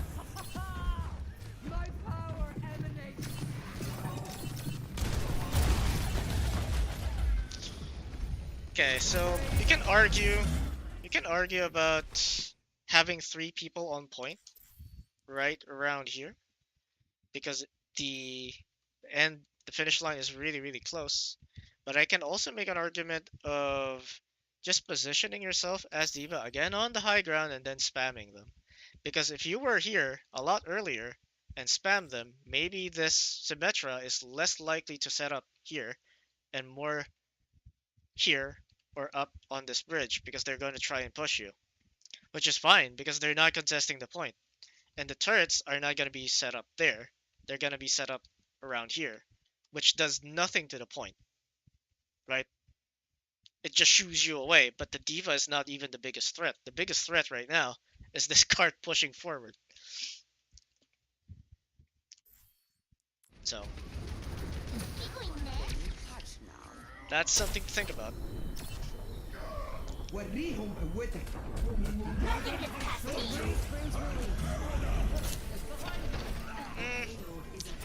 Right around here? Again, there's no way that you can kill this guy. It's a nano-boosted Reinhardt. There's no way that you can kill him. And there's no way that any of your team can kill him. Even if all of you focus them down. So, what's the better play? Go for a trade. Yes, this Ryan might get a kill, but if you can get a kill on their backline a little bit faster than him, that's so much better. Just let this thing run out. Let the Ryan swing his little hammer. Finish off everyone else on his team. That's greater value. Again, you cannot kill this guy in any timely manner. But you can kill them. Because they're just 200 HP targets. Right? So focus on them instead.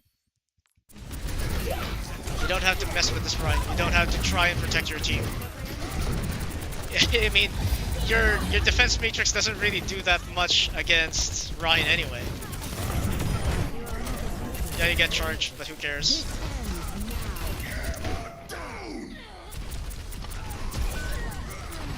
So right now the Sojourn is ulting. The Ryan is half, or actually less than half. Who should you prioritize? The Sojourn. Why? Because this guy presents a bigger threat than this Ryan right now. The Ryan will probably swing. Your DPS are trying to hide from this Sojourn right now, and the Sojourn is trying to find every single one of your 200 HP teammates. She does not want to find you. Because the moment that you're in her face, she could probably die and waste all of her ult. Well, die is the worst possible thing that can happen to her. The least thing is that she's going to waste every single one of her shots to a D.Va who almost has her ultimate, so she can just press Q, get another mech, re-mech, and then maybe kill that Sojourn after. So, forget the Rhine. Forget the tank. As D.Va, forget the tank. Just go for everyone else who's not a tank.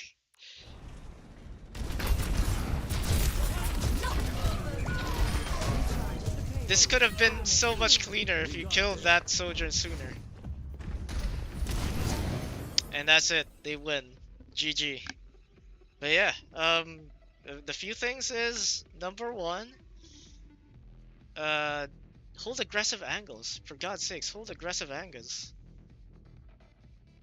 I like the music.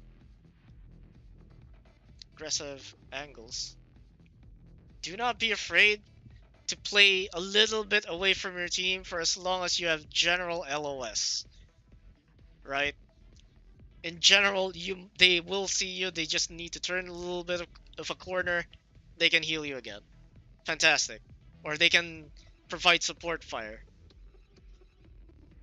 Hold high ground. But then again, as we saw earlier, they did hold high ground. It's just that hold high ground on attack. On attack, also hold high ground.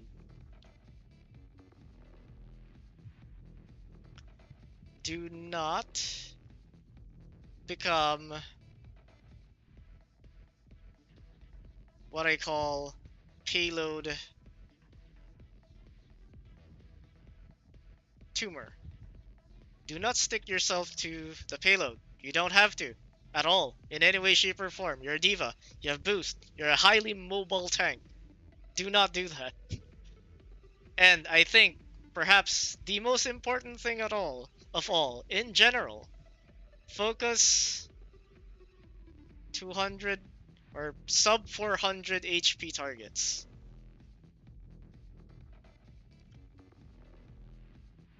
Or 400 HP targets. Because again, you cannot burst down a Rhine. You cannot burst down a or not a Symmetra, but a Zarya, or a Matra, or a Hog, or Rissa. None of these things will die immediately to a diva diving them. A Sojourn might die to a diva that's diving them if they don't have rocket legs. A soldier might die to that. Even though they got run, you can rocket them, whatever. Bottom line is, focus on the targets that you can kill by just you and you alone. Like you can force them, or at the very least you can force them away because they're like half health or low health by the time that you dive them, right? Don't worry about the tank that's below trying to kill your team, because usually tanks are incredibly slow themselves. 4. Another thing that I noticed is you're far too concerned trying to protect your team. But then again, this is already part and parcel of focusing down 400 HP targets, right? You also need to learn how to trade. The greatest example there was when the enemy Rhine was being nano boosted. There's no way that you as Diva is gonna be able to kill that Rhine while nano boost, but you can kill the rest of her team. Or the rest of his team. So focus on them, not the Rhine. There's no way that you're gonna kill him. Just kite him. Your team is also kiting him. In fact, for the most part as Diva, you're gonna be kiting the tank. You're not gonna be engaging them most of the time. Because you don't care. You literally do not care about the tank at all. You can't kill him, so why should you care about him? And that's basically it. Those are the 4 most important things that I saw there that needs to be correcting. The other things are like very minor micro things.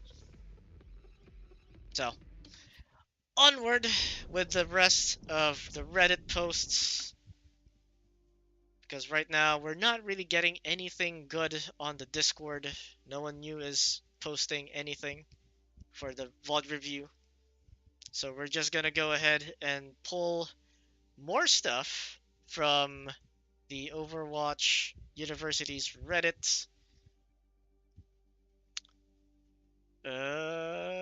Gold 4 DPS. I don't think I've seen this one. So, VOD review, Gold 4 DPS. Replay code QQ9BY2. See if it loads. It loads. It's in Blizzard World. Nice. So, platform is console, so I'm not really going to be expecting the best aim ever. I'm a Soldier 76 main that has recently climbed to gold after learning to abuse high ground and prioritizing killing enemy DPS and supports. Okay, good. Those are good signs. Recently, I've been struggling as I am no longer left uncontested high ground and struggle to make an impact trying to better survive on the low ground. For example, The enemy DPS kills me a lot in this match on Blizzard World. I would appreciate it. Point out the mistakes. Alright, so again, we need to add that they're gold and they're on console. It's not gonna be like the tightest of aims. Locked and loaded. Who's ready to So get we this shall done? see. Yes. You count on me, I count on you. Alright, Don't let default my setup. immortality feel go to your head. It's temporary. You can still So, die. this is a more or less a high level micro thing. But if your other DPS is already set up here, try to set up in a different angle. So over here. Your Sojourn is gonna set up here. Your Sojourn is gonna set up this spot. You're gonna set up on that spot. Try to get interlocking waves of fire on the choke. And the choke being this. This right here and this right here. This is kind of sort of a choke, but only if you have, say, a Junkrat, a Pharah, a Widowmaker, something that can spam, something that can reach really, really far and consistently one-shot people. So I guess Sojourn as well, but there you go. Yeah. Another thing is that as Soldier, you don't have to always take the high ground. Sometimes all you have to do is take a flank, right? And the moment that they start looking at you, you run away. Whether that be run away towards your team or run deeper into enemy territory. If they chase you, then there's an opportunity that your team, being positioned right up here, will get kills as they're turning for you. Right? But that's some very, very high level thing. This is gold. Probably not gonna happen. So we shall see what else 5, 4, 3, 2, is 1. up Attackers in store incoming. for us. Defend objective A. So they got a Gengu, they've got a Ramatra. Okay, so this is going to be a skill check on whether or not this soldier has good enough aim. Because the only way that a Genji is better than a soldier is because of their ults. I also do not understand why both of our supports are on the low ground. This Mercy should be pocketing you as much as possible.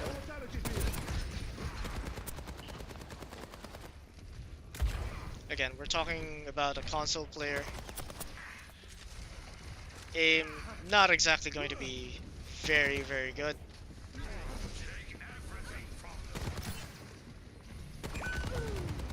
Yeah, this is just your Zarya being really, really aggressive. Too aggressive, in fact. Okay? And then you're not getting pocketed by any of your supports.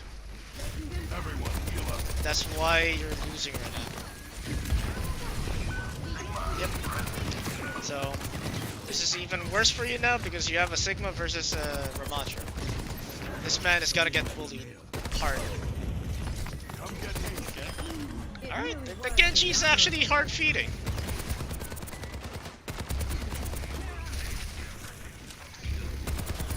Okay. So do you need to stay on the high ground here? Not really. A possible maneuver that you can do is go all the way to that high ground. Or maybe even just flank from here. And then the moment that they start looking at you, go all the way up. Because again, they don't have a mobile comp. They've got a Bastion. The most mobile person that can reliably chase you and maybe kill you is perhaps the Moira right now. The Genji's still coming back out of spawn.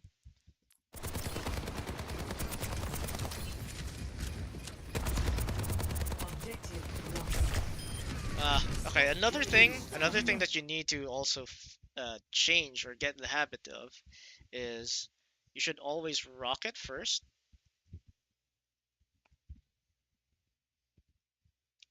Right? And then primary fire second. In that order. Always. Well, most of the time. Why? Why is that? Because this is projectile.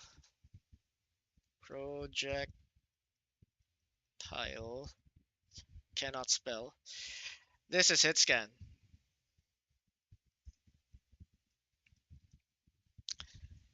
If you fire this first, and they're just standing still, because again, there's nothing firing at them, they're not taking any damage, then this thing will arrive just in time as when your hit scan fire will hit them. And before they can react, they're probably gonna die, right? So that's a better pattern to do. Rather than use your rocket to get a finishing blow, use it to initiate the fight, so to speak.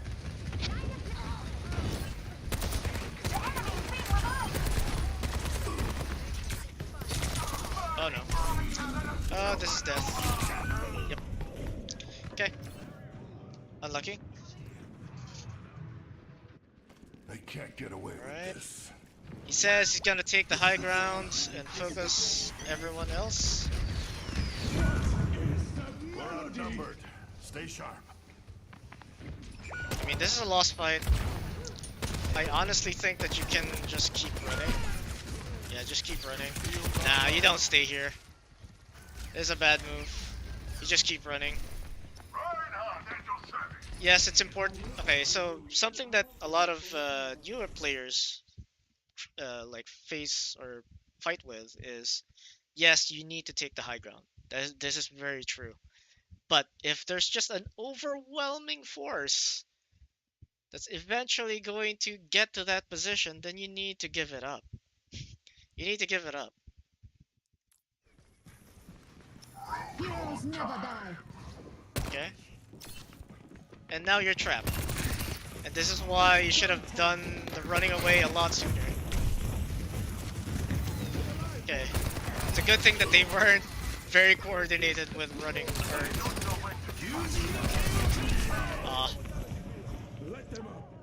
It's okay. You should win this still. Yeah. There we go. If I'm still standing, I'm still fighting.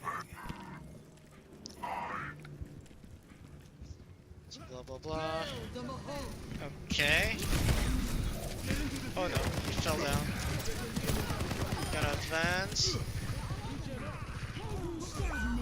You can use your ult right now. You don't have to take the high ground.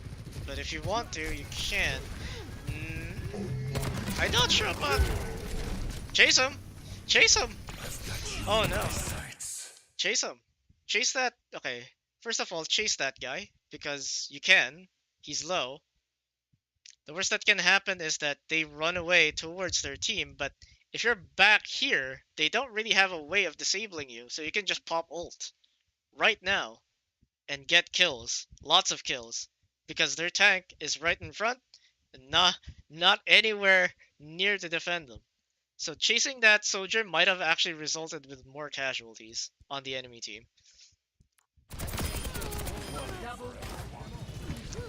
But we got there anyway. We win. So yeah, don't be afraid about going for targets that are hard flanking and are low.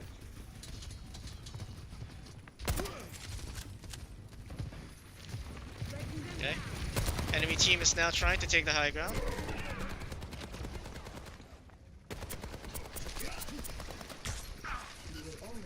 Good retreat.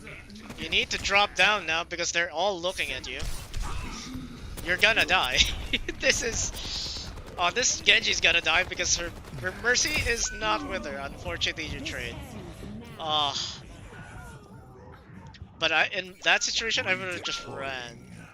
Just hard ran because everybody was just looking at me. This is just stalling your death. That's a good thing that they never chased you. This team does not want to chase.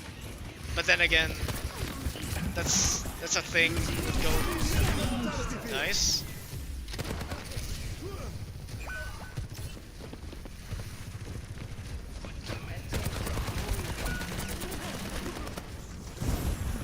Okay. So between a Moira and a Sojourn, who is a little bit less... But then again, this is console, you might not be able to lock on to this guy as they're rocket boosting away. So it's kind of like a fade. right? I was gonna argue that the better person to target there would have been the Sojourn, because at the very least you will take their attention away.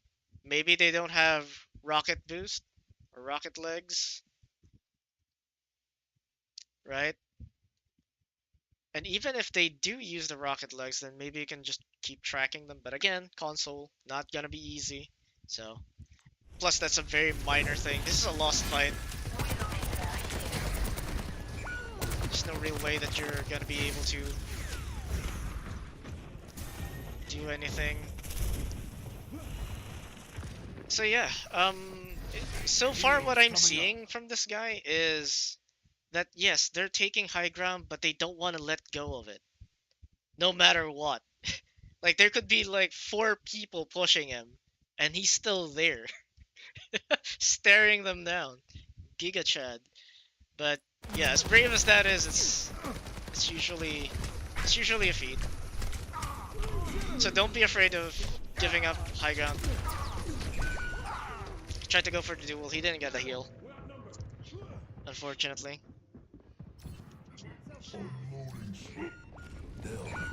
I mean, the team is pressing Q, but they're dying.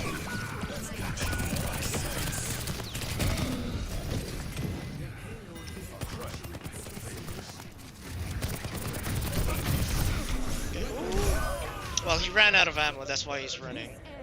But I think he should have tried to man fight that guy.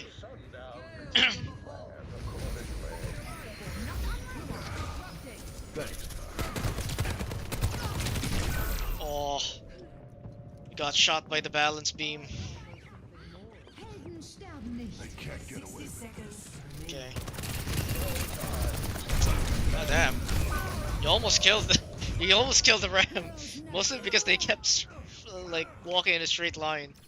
If I'm still standing, I'm Yeah, still I mean the enemy team snowballed.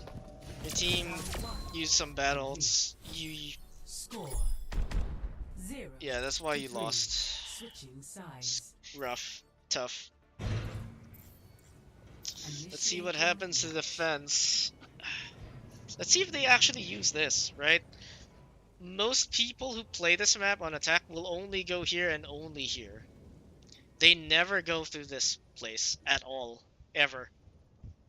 There's even a mega here, for God's sakes. You don't have to, okay, you don't have to push main on this map. You can also rotate far left. And it's a lot safer from spam, at least initially, until they figure out, hey, they're coming out of there. What makes you think I am a pacifist? You sure talk like one. I mean, they're controlling the muzzle rise for Soldier relatively well. But then again, they're just shooting the wall. Okay, they're going... Dude, I love this. They're going for the flank. They're going for the flank. Rocket first. Ah, you should have rocketed first. This is an easy shot with a rocket. Console or not, because they were just standing still. And that's typically what happens, right? When you go for a hard flank, they typically don't notice that there's a soldier there. So there's a lower chance that they'll coincidentally dodge your rocket. Okay, got the first pick. You ran away that time, thank God. But since it was only just a ram, I think you could have just dueled him. You planted your, but then again, he still has transform. It is dangerous. It is very dangerous to man fight that guy.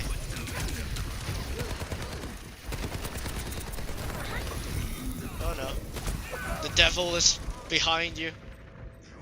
AKA May. Okay, so... Uh-oh. Damn it. I hate it when that happens. I hate the replay bug. It just has this awful sound.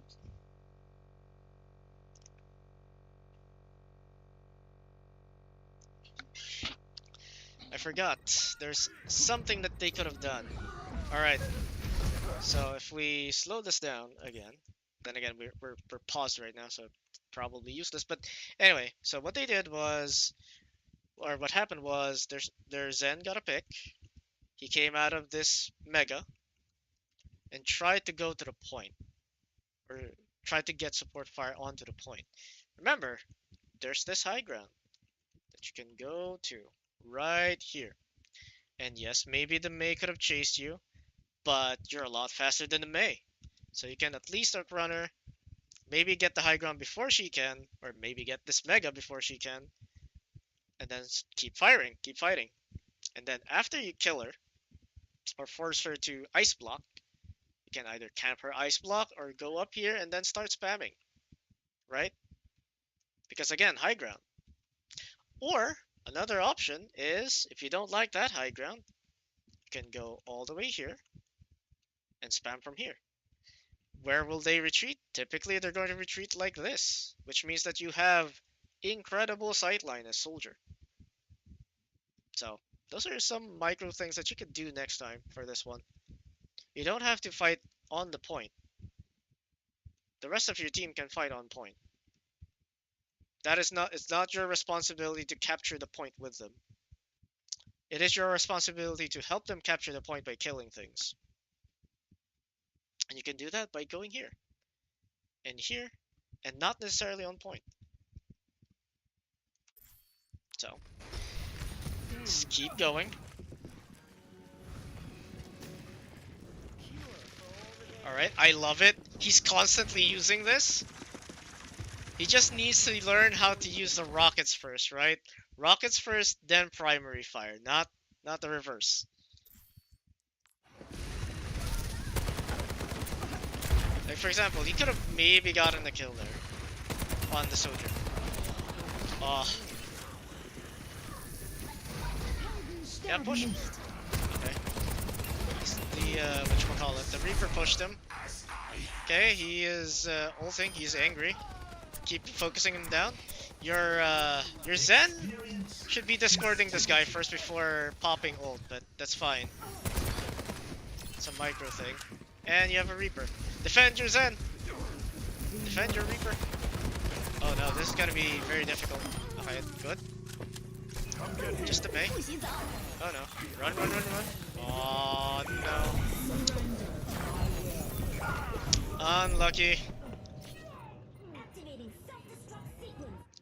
Okay. I love some dirt on it. Let's go. Okay, so for that one, you could have gone to this high ground right here. You didn't need to stay on point. Again, you don't, like you said, you have the habit of taking the high ground. Take the high ground. Who cares about the point? Unless you're the only one alive, which was not true. You had your Zen, you had your Reaper. They can capture the point. It's whatever. Take the high ground. Leave them on the point. That way, the eggs of your team, so to speak, the proverbial eggs of your team are not in all just one basket. It's spread out a little bit more. Right? So instead of just camping here with your Reaper and Zen, you can go up here. And spam them as they're going forward. If they spam you, then drop down to the point or go to the edge. Ask for heals from your Zen, you're good. And you're kind of safe. If they go up the stairs, then you can spam. You can just shoot them. Easy. If they don't go up the stairs, fantastic. You have free reign up here. So, it's those things.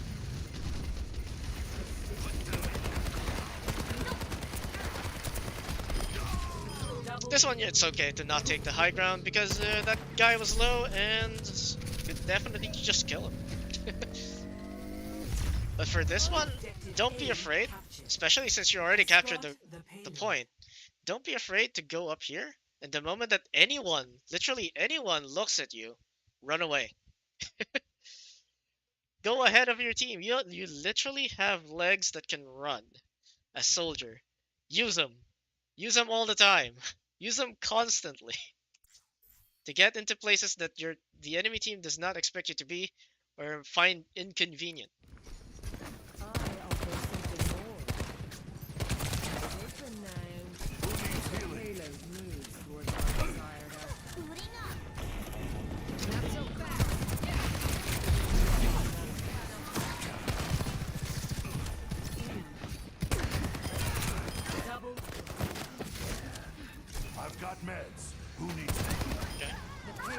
Good cleanup. TD. Hmm. No. Well, okay, so this is a fine flank, but you could also, again, take high ground, like what you said way before. You can go up here and run here, and then spam from upstairs. If they start pushing you, again, you can back off. Your team is literally just here, right? So keep keep thinking about that high ground even though you're on attack, because it is important. But this flank is not bad either. I like this flank. And you don't always have to flank on the high ground. Sometimes you can do this. Just mix it up. Make yourself unpredictable. And again, rocket first, then primary fire. Okay. You're going home in a box. Good 2K.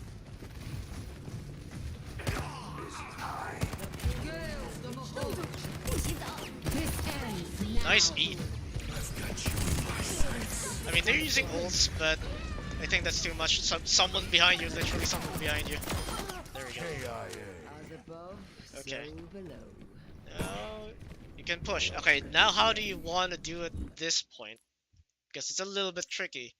One thing you can do is try and flank over here. It's a little bit dangerous right now because there's a Ramatra going down the stairs. And so you're left with this flank right here. Can go up here.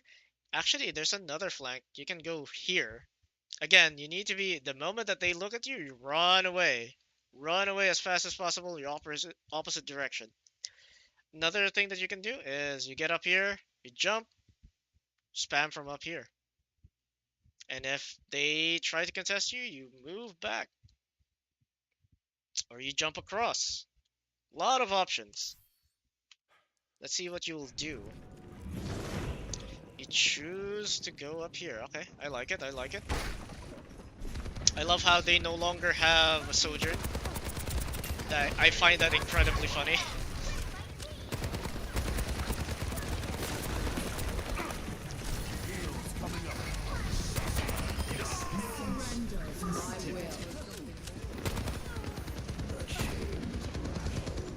Okay, I mean, you used both support ults. Definitely another W. Good jump. Like it. Okay. Next fight. They left the point. Your team is literally throwing.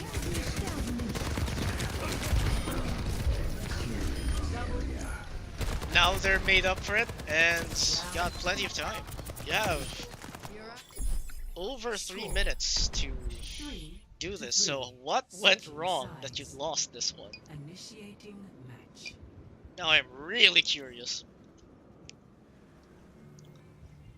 I'm very, very curious as to what you did, or what your team did, so wrong that at just 1 minute, the enemy team still won. At least that's how I remember the Reddit post. I think they lost this I'll one. see this matter resolved.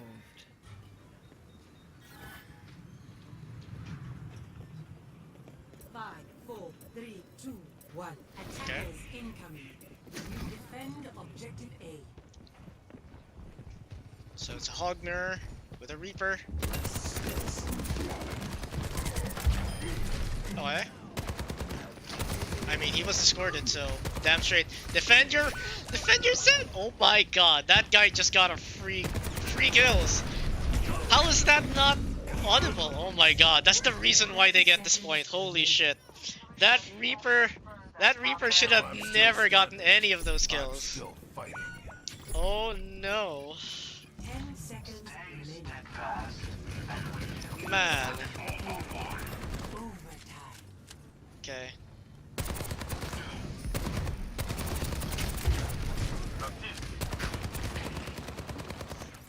Receive my aid.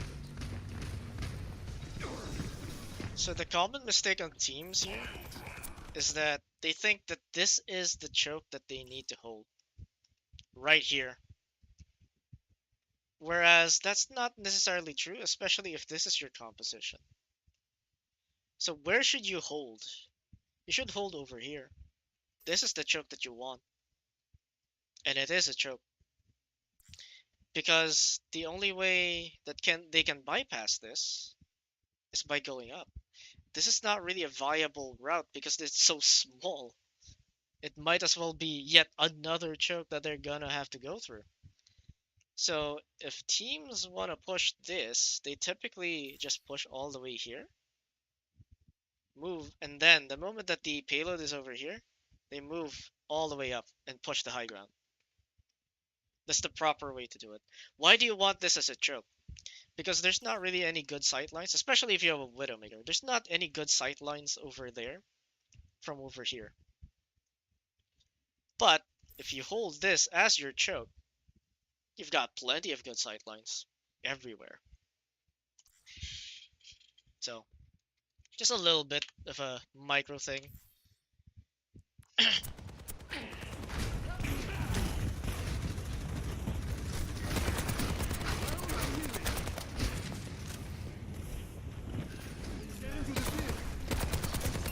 Okay, good focus on the Mercy. I like it. Good, good, good. You're still not using your rockets that much, only as you're running out of ammo. Don't be afraid. Okay. So, both of those guys were half health. At the very least, you knew that the Reaper was half health. What you could have done is move to another angle. You don't have to stay here. They don't really want to deal with you right now. That's why they were both hiding behind the payload. Because they were half health. They were trying to heal up. And their Moira was trying to push with their ball. So that was an opportunity to get to another angle and then start shooting. Even if you don't get a kill, now they have to position themselves like this, right? If they're gonna hide behind the payload, they're gonna be at the very side, which means that they're going to be exposed the moment that your team pushes this way through the front. So you're trapping them. You're attacking them from different angles eventually. Fields online.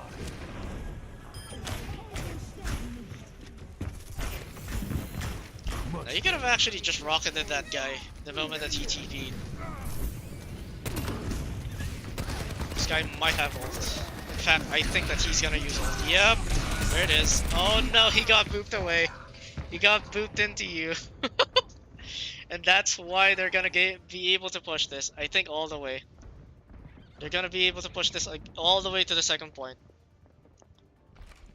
I've seen tougher That is spots. so unlucky. For the parched. You got booped by your own ball.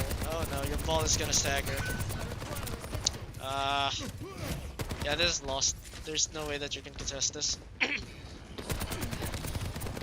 At this point, you just die on point. Die on payload. Or maybe not.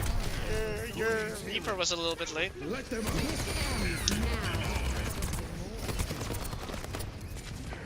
Don't have to touch the point. Although that was a weird ult by your BAP. Oh well.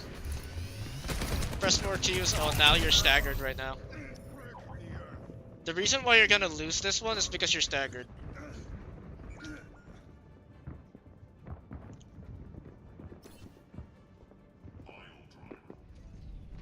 Still got some fight in me. Yeah, you're not gonna win these fights, I don't think. This Moira ult has to get mega value for you to prevent this third point push, and it doesn't.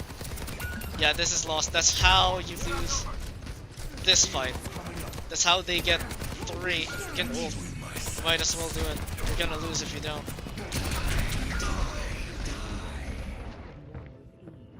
Yeah. Ball must be incredibly powerful, huh, in console. Because no one can really aim that well. It's really hard to track the ball. Let's go. So anyway, you already know the result of this. Yep. Okay. So, alright, they got to all 3 points. That's fine, you still have 3 minutes to push this. What made you unable to push? Now I'm very curious. Because you have a lot of time. Every soldier needs a cause. play my equalizer to absolute destruction. Push your limits. To be fair, that Nothing breaks that I cannot entire mend. like attack, the second attack from Team 2, was mostly because our soldier actually messed up, especially in the first point. That should have been a kill on that Reaper. So 3v2, or 3v1 rather. Zen, Moira, and the soldier just firing at that Reaper from high ground. Should have been a kill. Neither of those supports should have died just like that. And then on the second part, right, there was this point where the Reaper was casually TPing in front of the soldier. That should have been a rocket to the face. Right? Rocket to the face and then just keep firing. He will fade. That guy will fade away. He needs to, if he doesn't want to die. So, let's see how you mess, or how the team messes this up, because it's a team game. It's not all just on our boy Jimbo. Close. So apart from tightening up the aim, which I don't know how you do that in console, how much you can push it.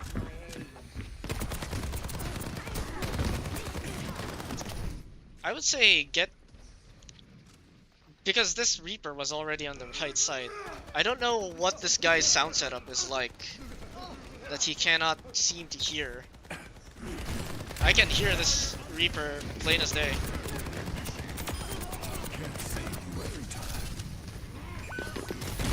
Mercy needs to die. Nice. Run away. Oh no. This Reaper is carrying them so hard.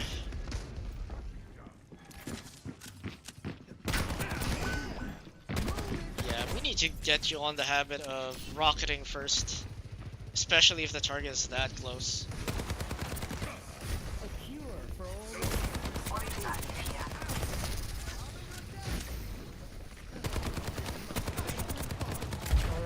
Oh, it's okay. Alright. Again, you don't have to go here. Don't have to go here at all. Go to this high ground. That high ground over there would be great. Don't have to push with your team. Get pushed, you run away.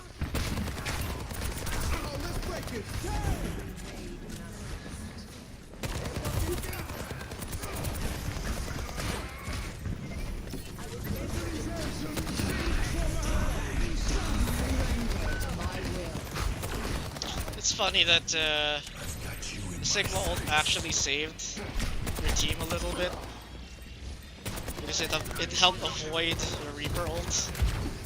Okay.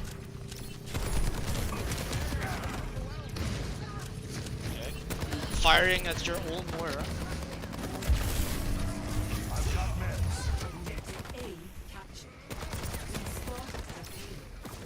Someone should be on payload though. Honestly. Well, not yet. The payload is still trying to come out. That's better. Although your team... Oh no, someone should be pushing payload right now. They're trying to get kills, no one's pushing payload. They're pushing too hard. I mean... You're gonna lose this because your team is playing too aggressively, trying to chase kills. Whereas all they have to do is stay on point. They already won the fight. And you also need to survive. So that's why you kinda lose. This is not completely on you. Even if you take the high ground, your team is not really pushing point. Yeah. So, few things. Number one, take high ground, yes, but give up high ground when pushed.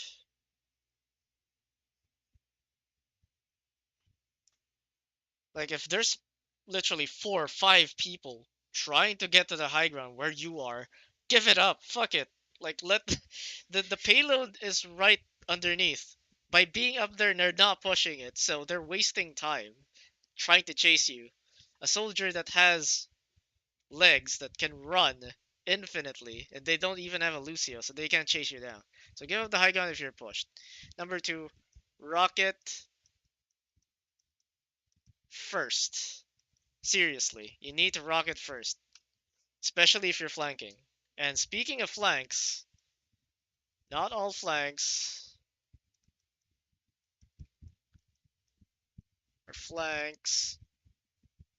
must be high ground. And just the same, not all flanks need to be on the low ground, especially on attack. And since we're on the topic of attack, take time to go high ground on attack. Like, seriously. Even if it's far away from your team, use your legs. The moment that they look at you, you run away. Blah blah blah.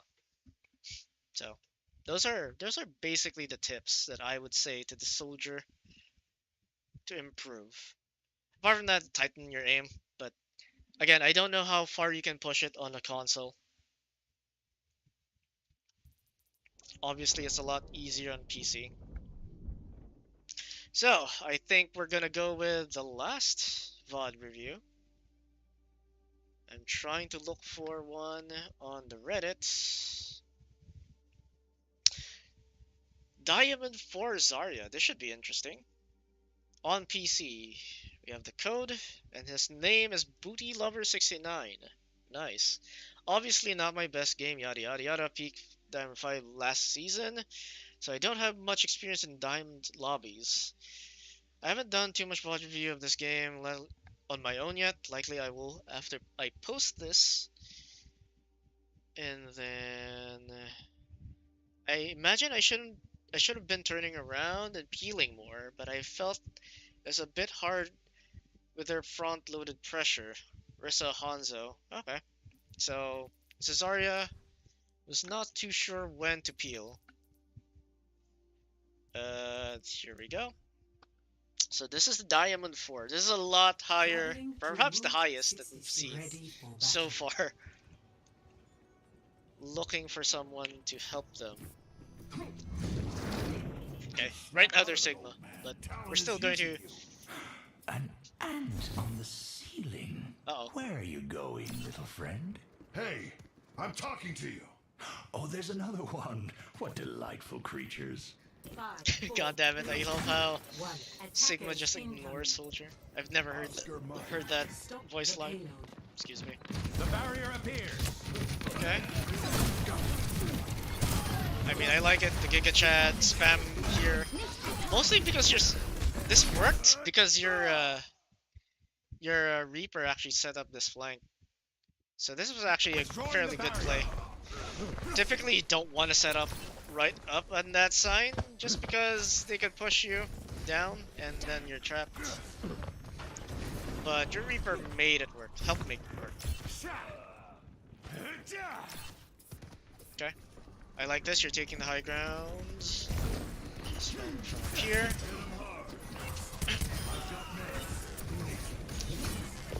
Dude, these setups with the Reaper are pretty good. Your Reaper's in trouble now, though. He might need a shield. Okay. Nice. Yep, keep on the Widow. Move that shield. Move that shield. It's okay. You didn't get the shot. Still okay. For the Widow.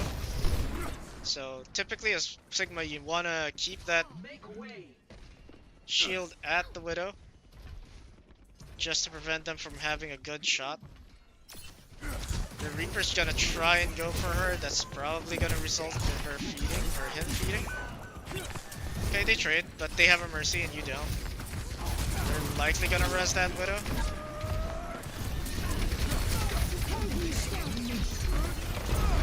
So right now you're pressuring the Rissa, which is fine.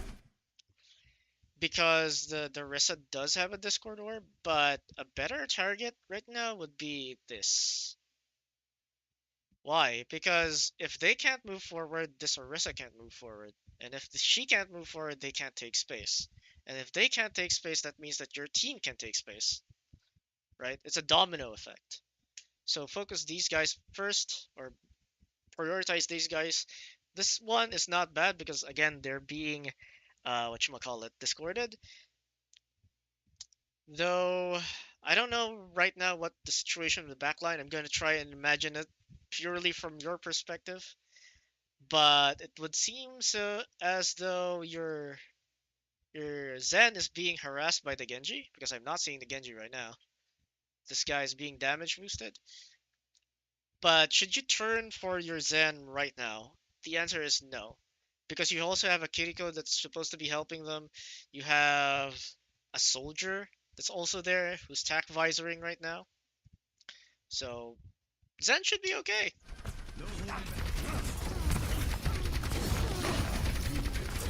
The barrier appears. Keep going. Uh-oh. Nice, Rob.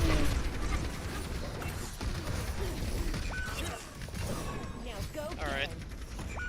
Oh no, dude. Okay, so that's basically... Wait. Okay, let's think about this a little bit. You know that the Widow's there. You know that they're going to reset. The Orisa might spam your shield. But only if the Widow is playing behind the Orisa.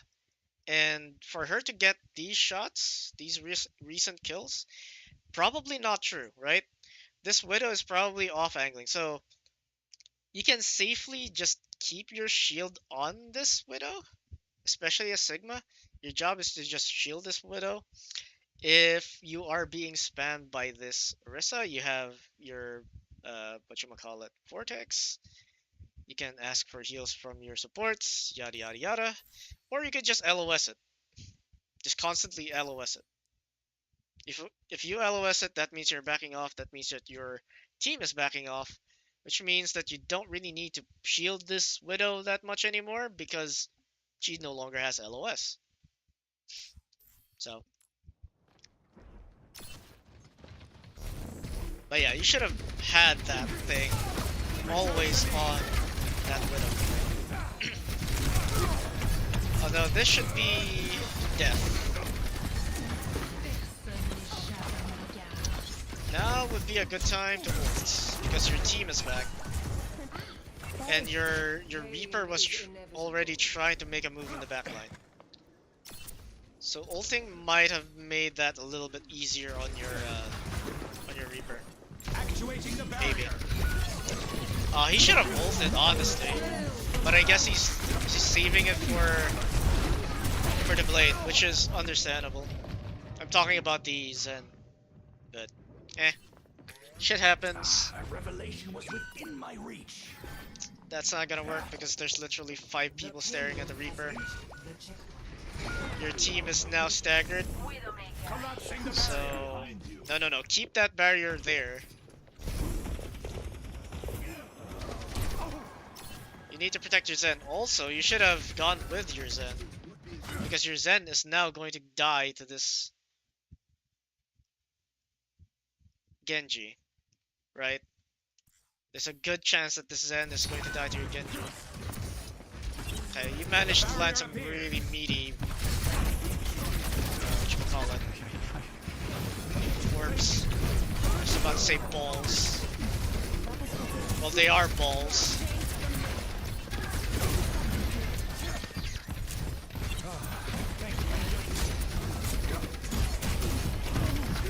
Honestly, you can ult right now. You can ult right now because they don't have, they don't have Fade.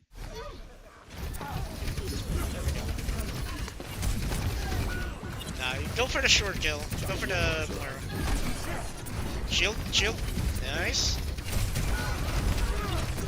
Okay, so far I'm not really seeing a lot of wrong, except that your team just staggered hard. Give yourself to me. Actuating the barrier.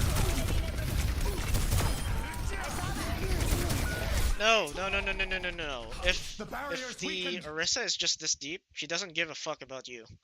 This Orisa shouldn't give a fuck about you, actually. 90% of the time. Why? Because you're not gonna be able to kill him.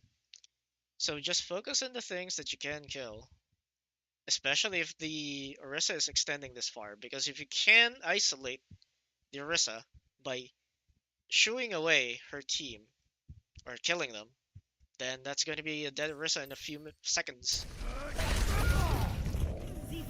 But yeah, your team is staggered, they used a lot of ults that were not effective. You know, shit happened. And now the enemy team has a lot of Qs, and you do not. So this should be an easy push for the third point.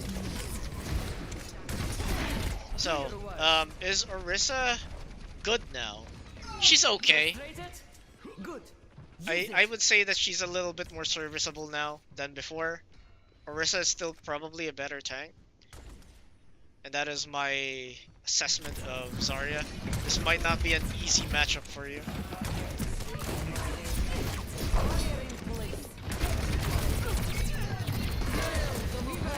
Okay.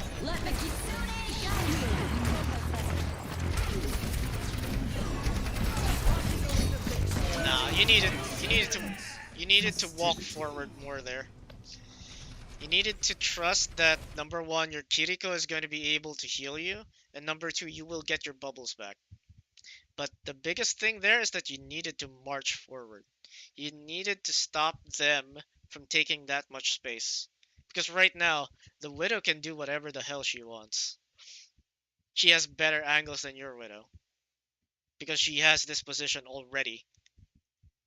Whereas if you pushed with this Kiriko ult, maybe you could have gotten a better, or you could have locked this payload down around that corner and maybe given your Widowmaker a better shot at defeating the enemy Widowmaker. So that didn't happen. There's also the issue of the enemy team having more Qs than you. Although you managed to kill their, their tank.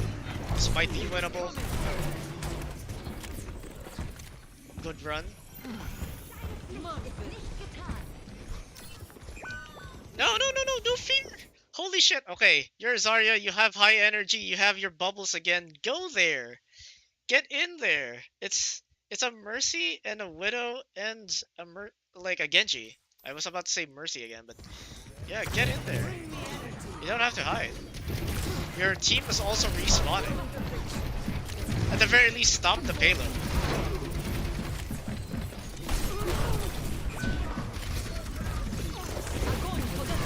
Even if it's just a Moira. It's fine. Just no fade. There we go. Good kill.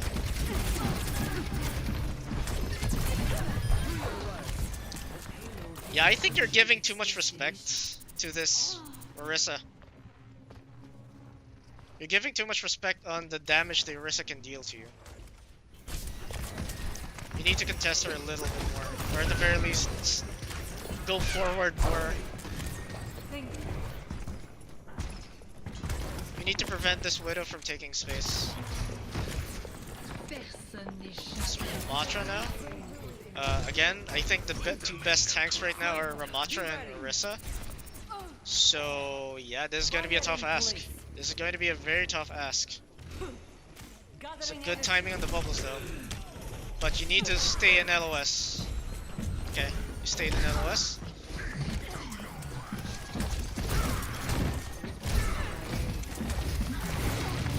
Good bubble in that guy.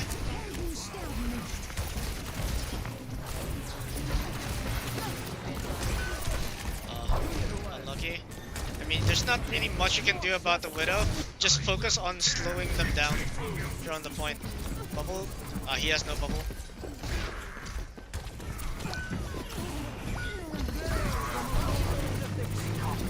Yeah. It's kind of rough. It's kind of rough for your team right now. The Widow is just hitting shots, and I think you're going up against some really good tanks. In terms of the type of tank that you're facing, not necessarily the player. Initiating match. Yeah, so to summarize, you lost the first point because your team chain fed. You lost the second point because your team Knowledge chain is its fed own again. reward. And third point, you lost because you didn't really I push save that the world? much or as Game aggressively on! as Zarya. You respected the damage output of the Ramatra a little bit too much, in my opinion. I think what you could have done was, as you're stalling the payload, try to push their Moira. Try to push their Moira or try to push their Genji, their Mercy. Force the Ramatra to use Nemesis form just to shoo away. Because then maybe you have a fighting chance. Because he wasted that cooldown. You might have yours back.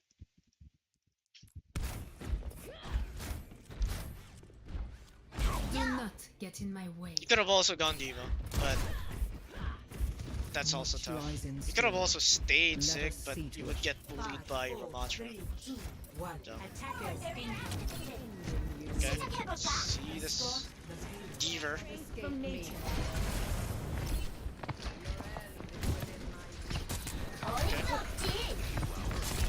Nope, nope, you don't care about that guy. You do not care about Ramatra at all. You're not even going to try and break the barrier. You're not even going to do that as Diva. What you're going to do as Diva right now is try to force this guy to fade, or to force this guy out of high ground. The whatchamacallit, the Hanzo. You can also try and harass this Genji so that he doesn't just have free shurikens on your guys on the high ground.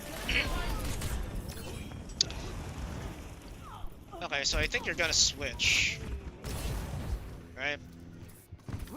Yeah, I still don't know about Zarya going up against a Ram. Because all the Ram has to do is wait for your cooldowns to go away, and then Nemesis form. So I'm not sure about this one. Not sure about this one, Chief.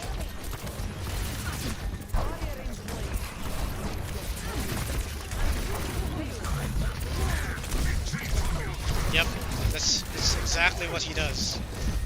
You now have no bubble. You can't really push, but at the very least your Widowmaker makes up for the difference. So okay, so the situation right now is that there's a Genji who's trying to harass your backline. He shouldn't really get that much value because he's alone against 4 people. So at this point, since the original poster was saying, when do I turn? This is not those times. Or maybe you can. Maybe you can turn, right? Because there's not really a lot of damage happening right in front. So I think both actions can be correct. Of course, obviously you can't do them at the same time, but point is, you can do both, and I think both would work.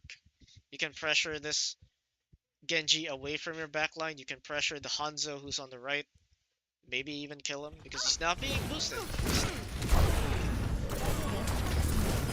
There. Okay.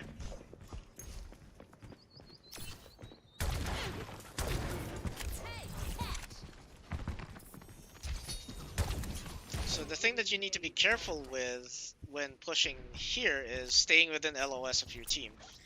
Because remember, they don't really have good LOS of you, right? The only person who can maybe do that is Akiriko. But Akiriko needs to stay with you. Because no friggin' way that you're gonna be healing from over here. Right? So Akiriko needs to be over here, but again, we're just focusing on the tank. Just be careful. You just need to be careful when you're doing this. Okay, good. You're not using your bubble just because Winston is here.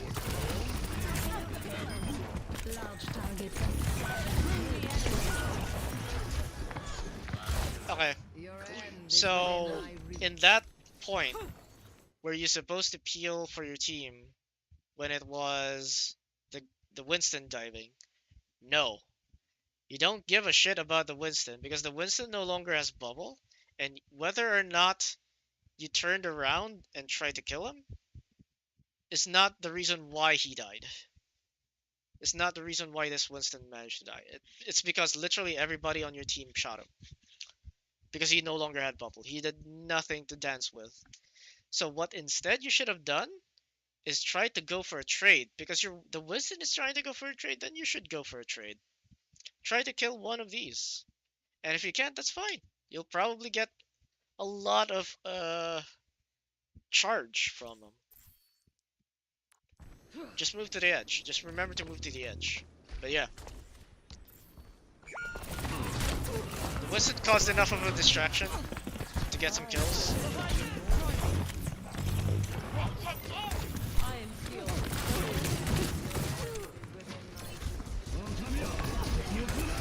I don't know what that ult is for.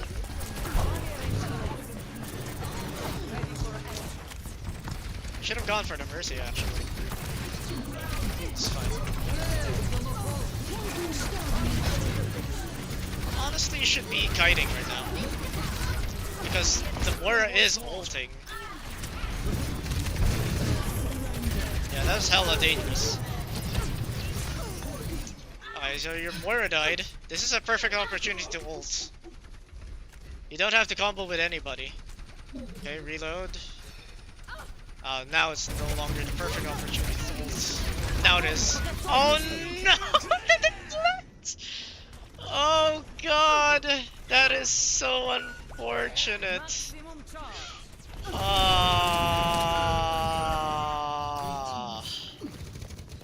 that sucks, dude. That sucks. 60 seconds.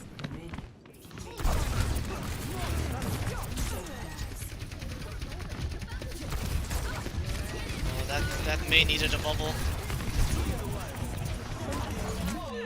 Okay, so while I appreciate the idea of taking the high ground so that the Genji doesn't just get free spam from above, at this point you don't have much of a choice, and with your comp you don't really have a lot of choice.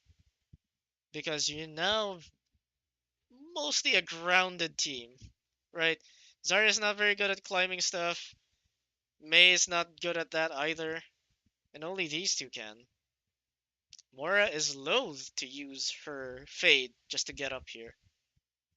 So, and with the amount of time that you have left, it's best to just push main. You have no choice. Push with your Mei, be aggressive with her, and hope to God that it's going to be enough to get a kill on either the Genji, or the Orisa, or someone. That is your best play in this one. Pushing high ground, not necessarily the best.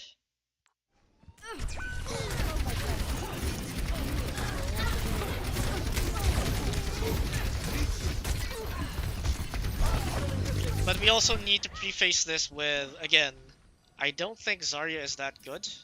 At least not against an Orisa, not against a Ramatra. So that in itself, you're already fighting an uphill battle.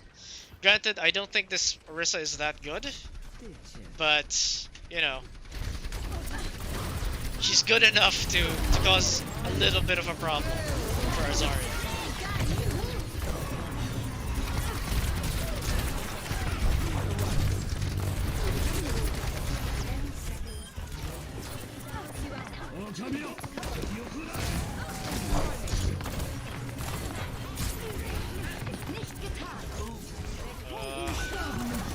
That res is just the... Yeah, the res really salted the wound there. I mean, okay, so if we're going to go ahead and really recap this, I didn't really see that many mistakes. It's really difficult for Zarya to get to their backline because, yeah, this is mobile, there's a lot of high ground, she can't get there. And then you're also facing a tank that has a lot of pressure and a way to knock you back. So being a Zarya in this situation, kind of difficult. when it was still a Winston, it was still doable. You just needed to trade the backline. You just needed to recognize I can't really kill this Winston as fast, and if um, if he's jumping without a bubble, then my team should be able to take care of him, no problem. I should just focus on stalling the Winston's teammates from diving my teammates, and that was it. That's basically it. I For Ramatra, it's so difficult to think of a decent way of defeating him on the third point of this map, because dude, all he has to do is bait out your first bubble or both of your bubbles ideally, and then transform. And what do after that? You can't push. Even if you bring the Ramatra down low and his Nemesis form does not get any kills, he's just maintaining the status quo, and you can't push for God knows how long. So, yeah, this was a little bit tougher. I think I think you did a lot better when you were playing Sigma than when you're playing Zarya, but that's only because I think Sigma is even better than Zarya right now. Um, so yeah, uh, this was mostly a case of a tank being chosen against you that's just superior in terms of kit, not necessarily in terms of player. I don't think this guy was doing that great, but he was doing good enough that it was problematic for you and your team. So yeah, I think that is it for my very first coaching VOD reviewing session. It's kind of scuffed because there's not really a lot of replay codes that I can scavenge from Overwatch University Discord. So, you know, we had to make do with Reddit. And yeah, this will be it for me for tonight. Thank you guys for watching. Please do like and subscribe to the channel. I look forward to making more coaching stuff in the future. And if you have your own matches that you want me to review, feel free to, leave a message in the comments after this video or live stream is done. And yeah, we'll go over it next Friday. But for now, I'm gonna go ahead and peace out. Tomorrow is not gonna be a stream likely, so yeah, everyone just enjoy your weekend, and I'll see you on Monday. Bye bye.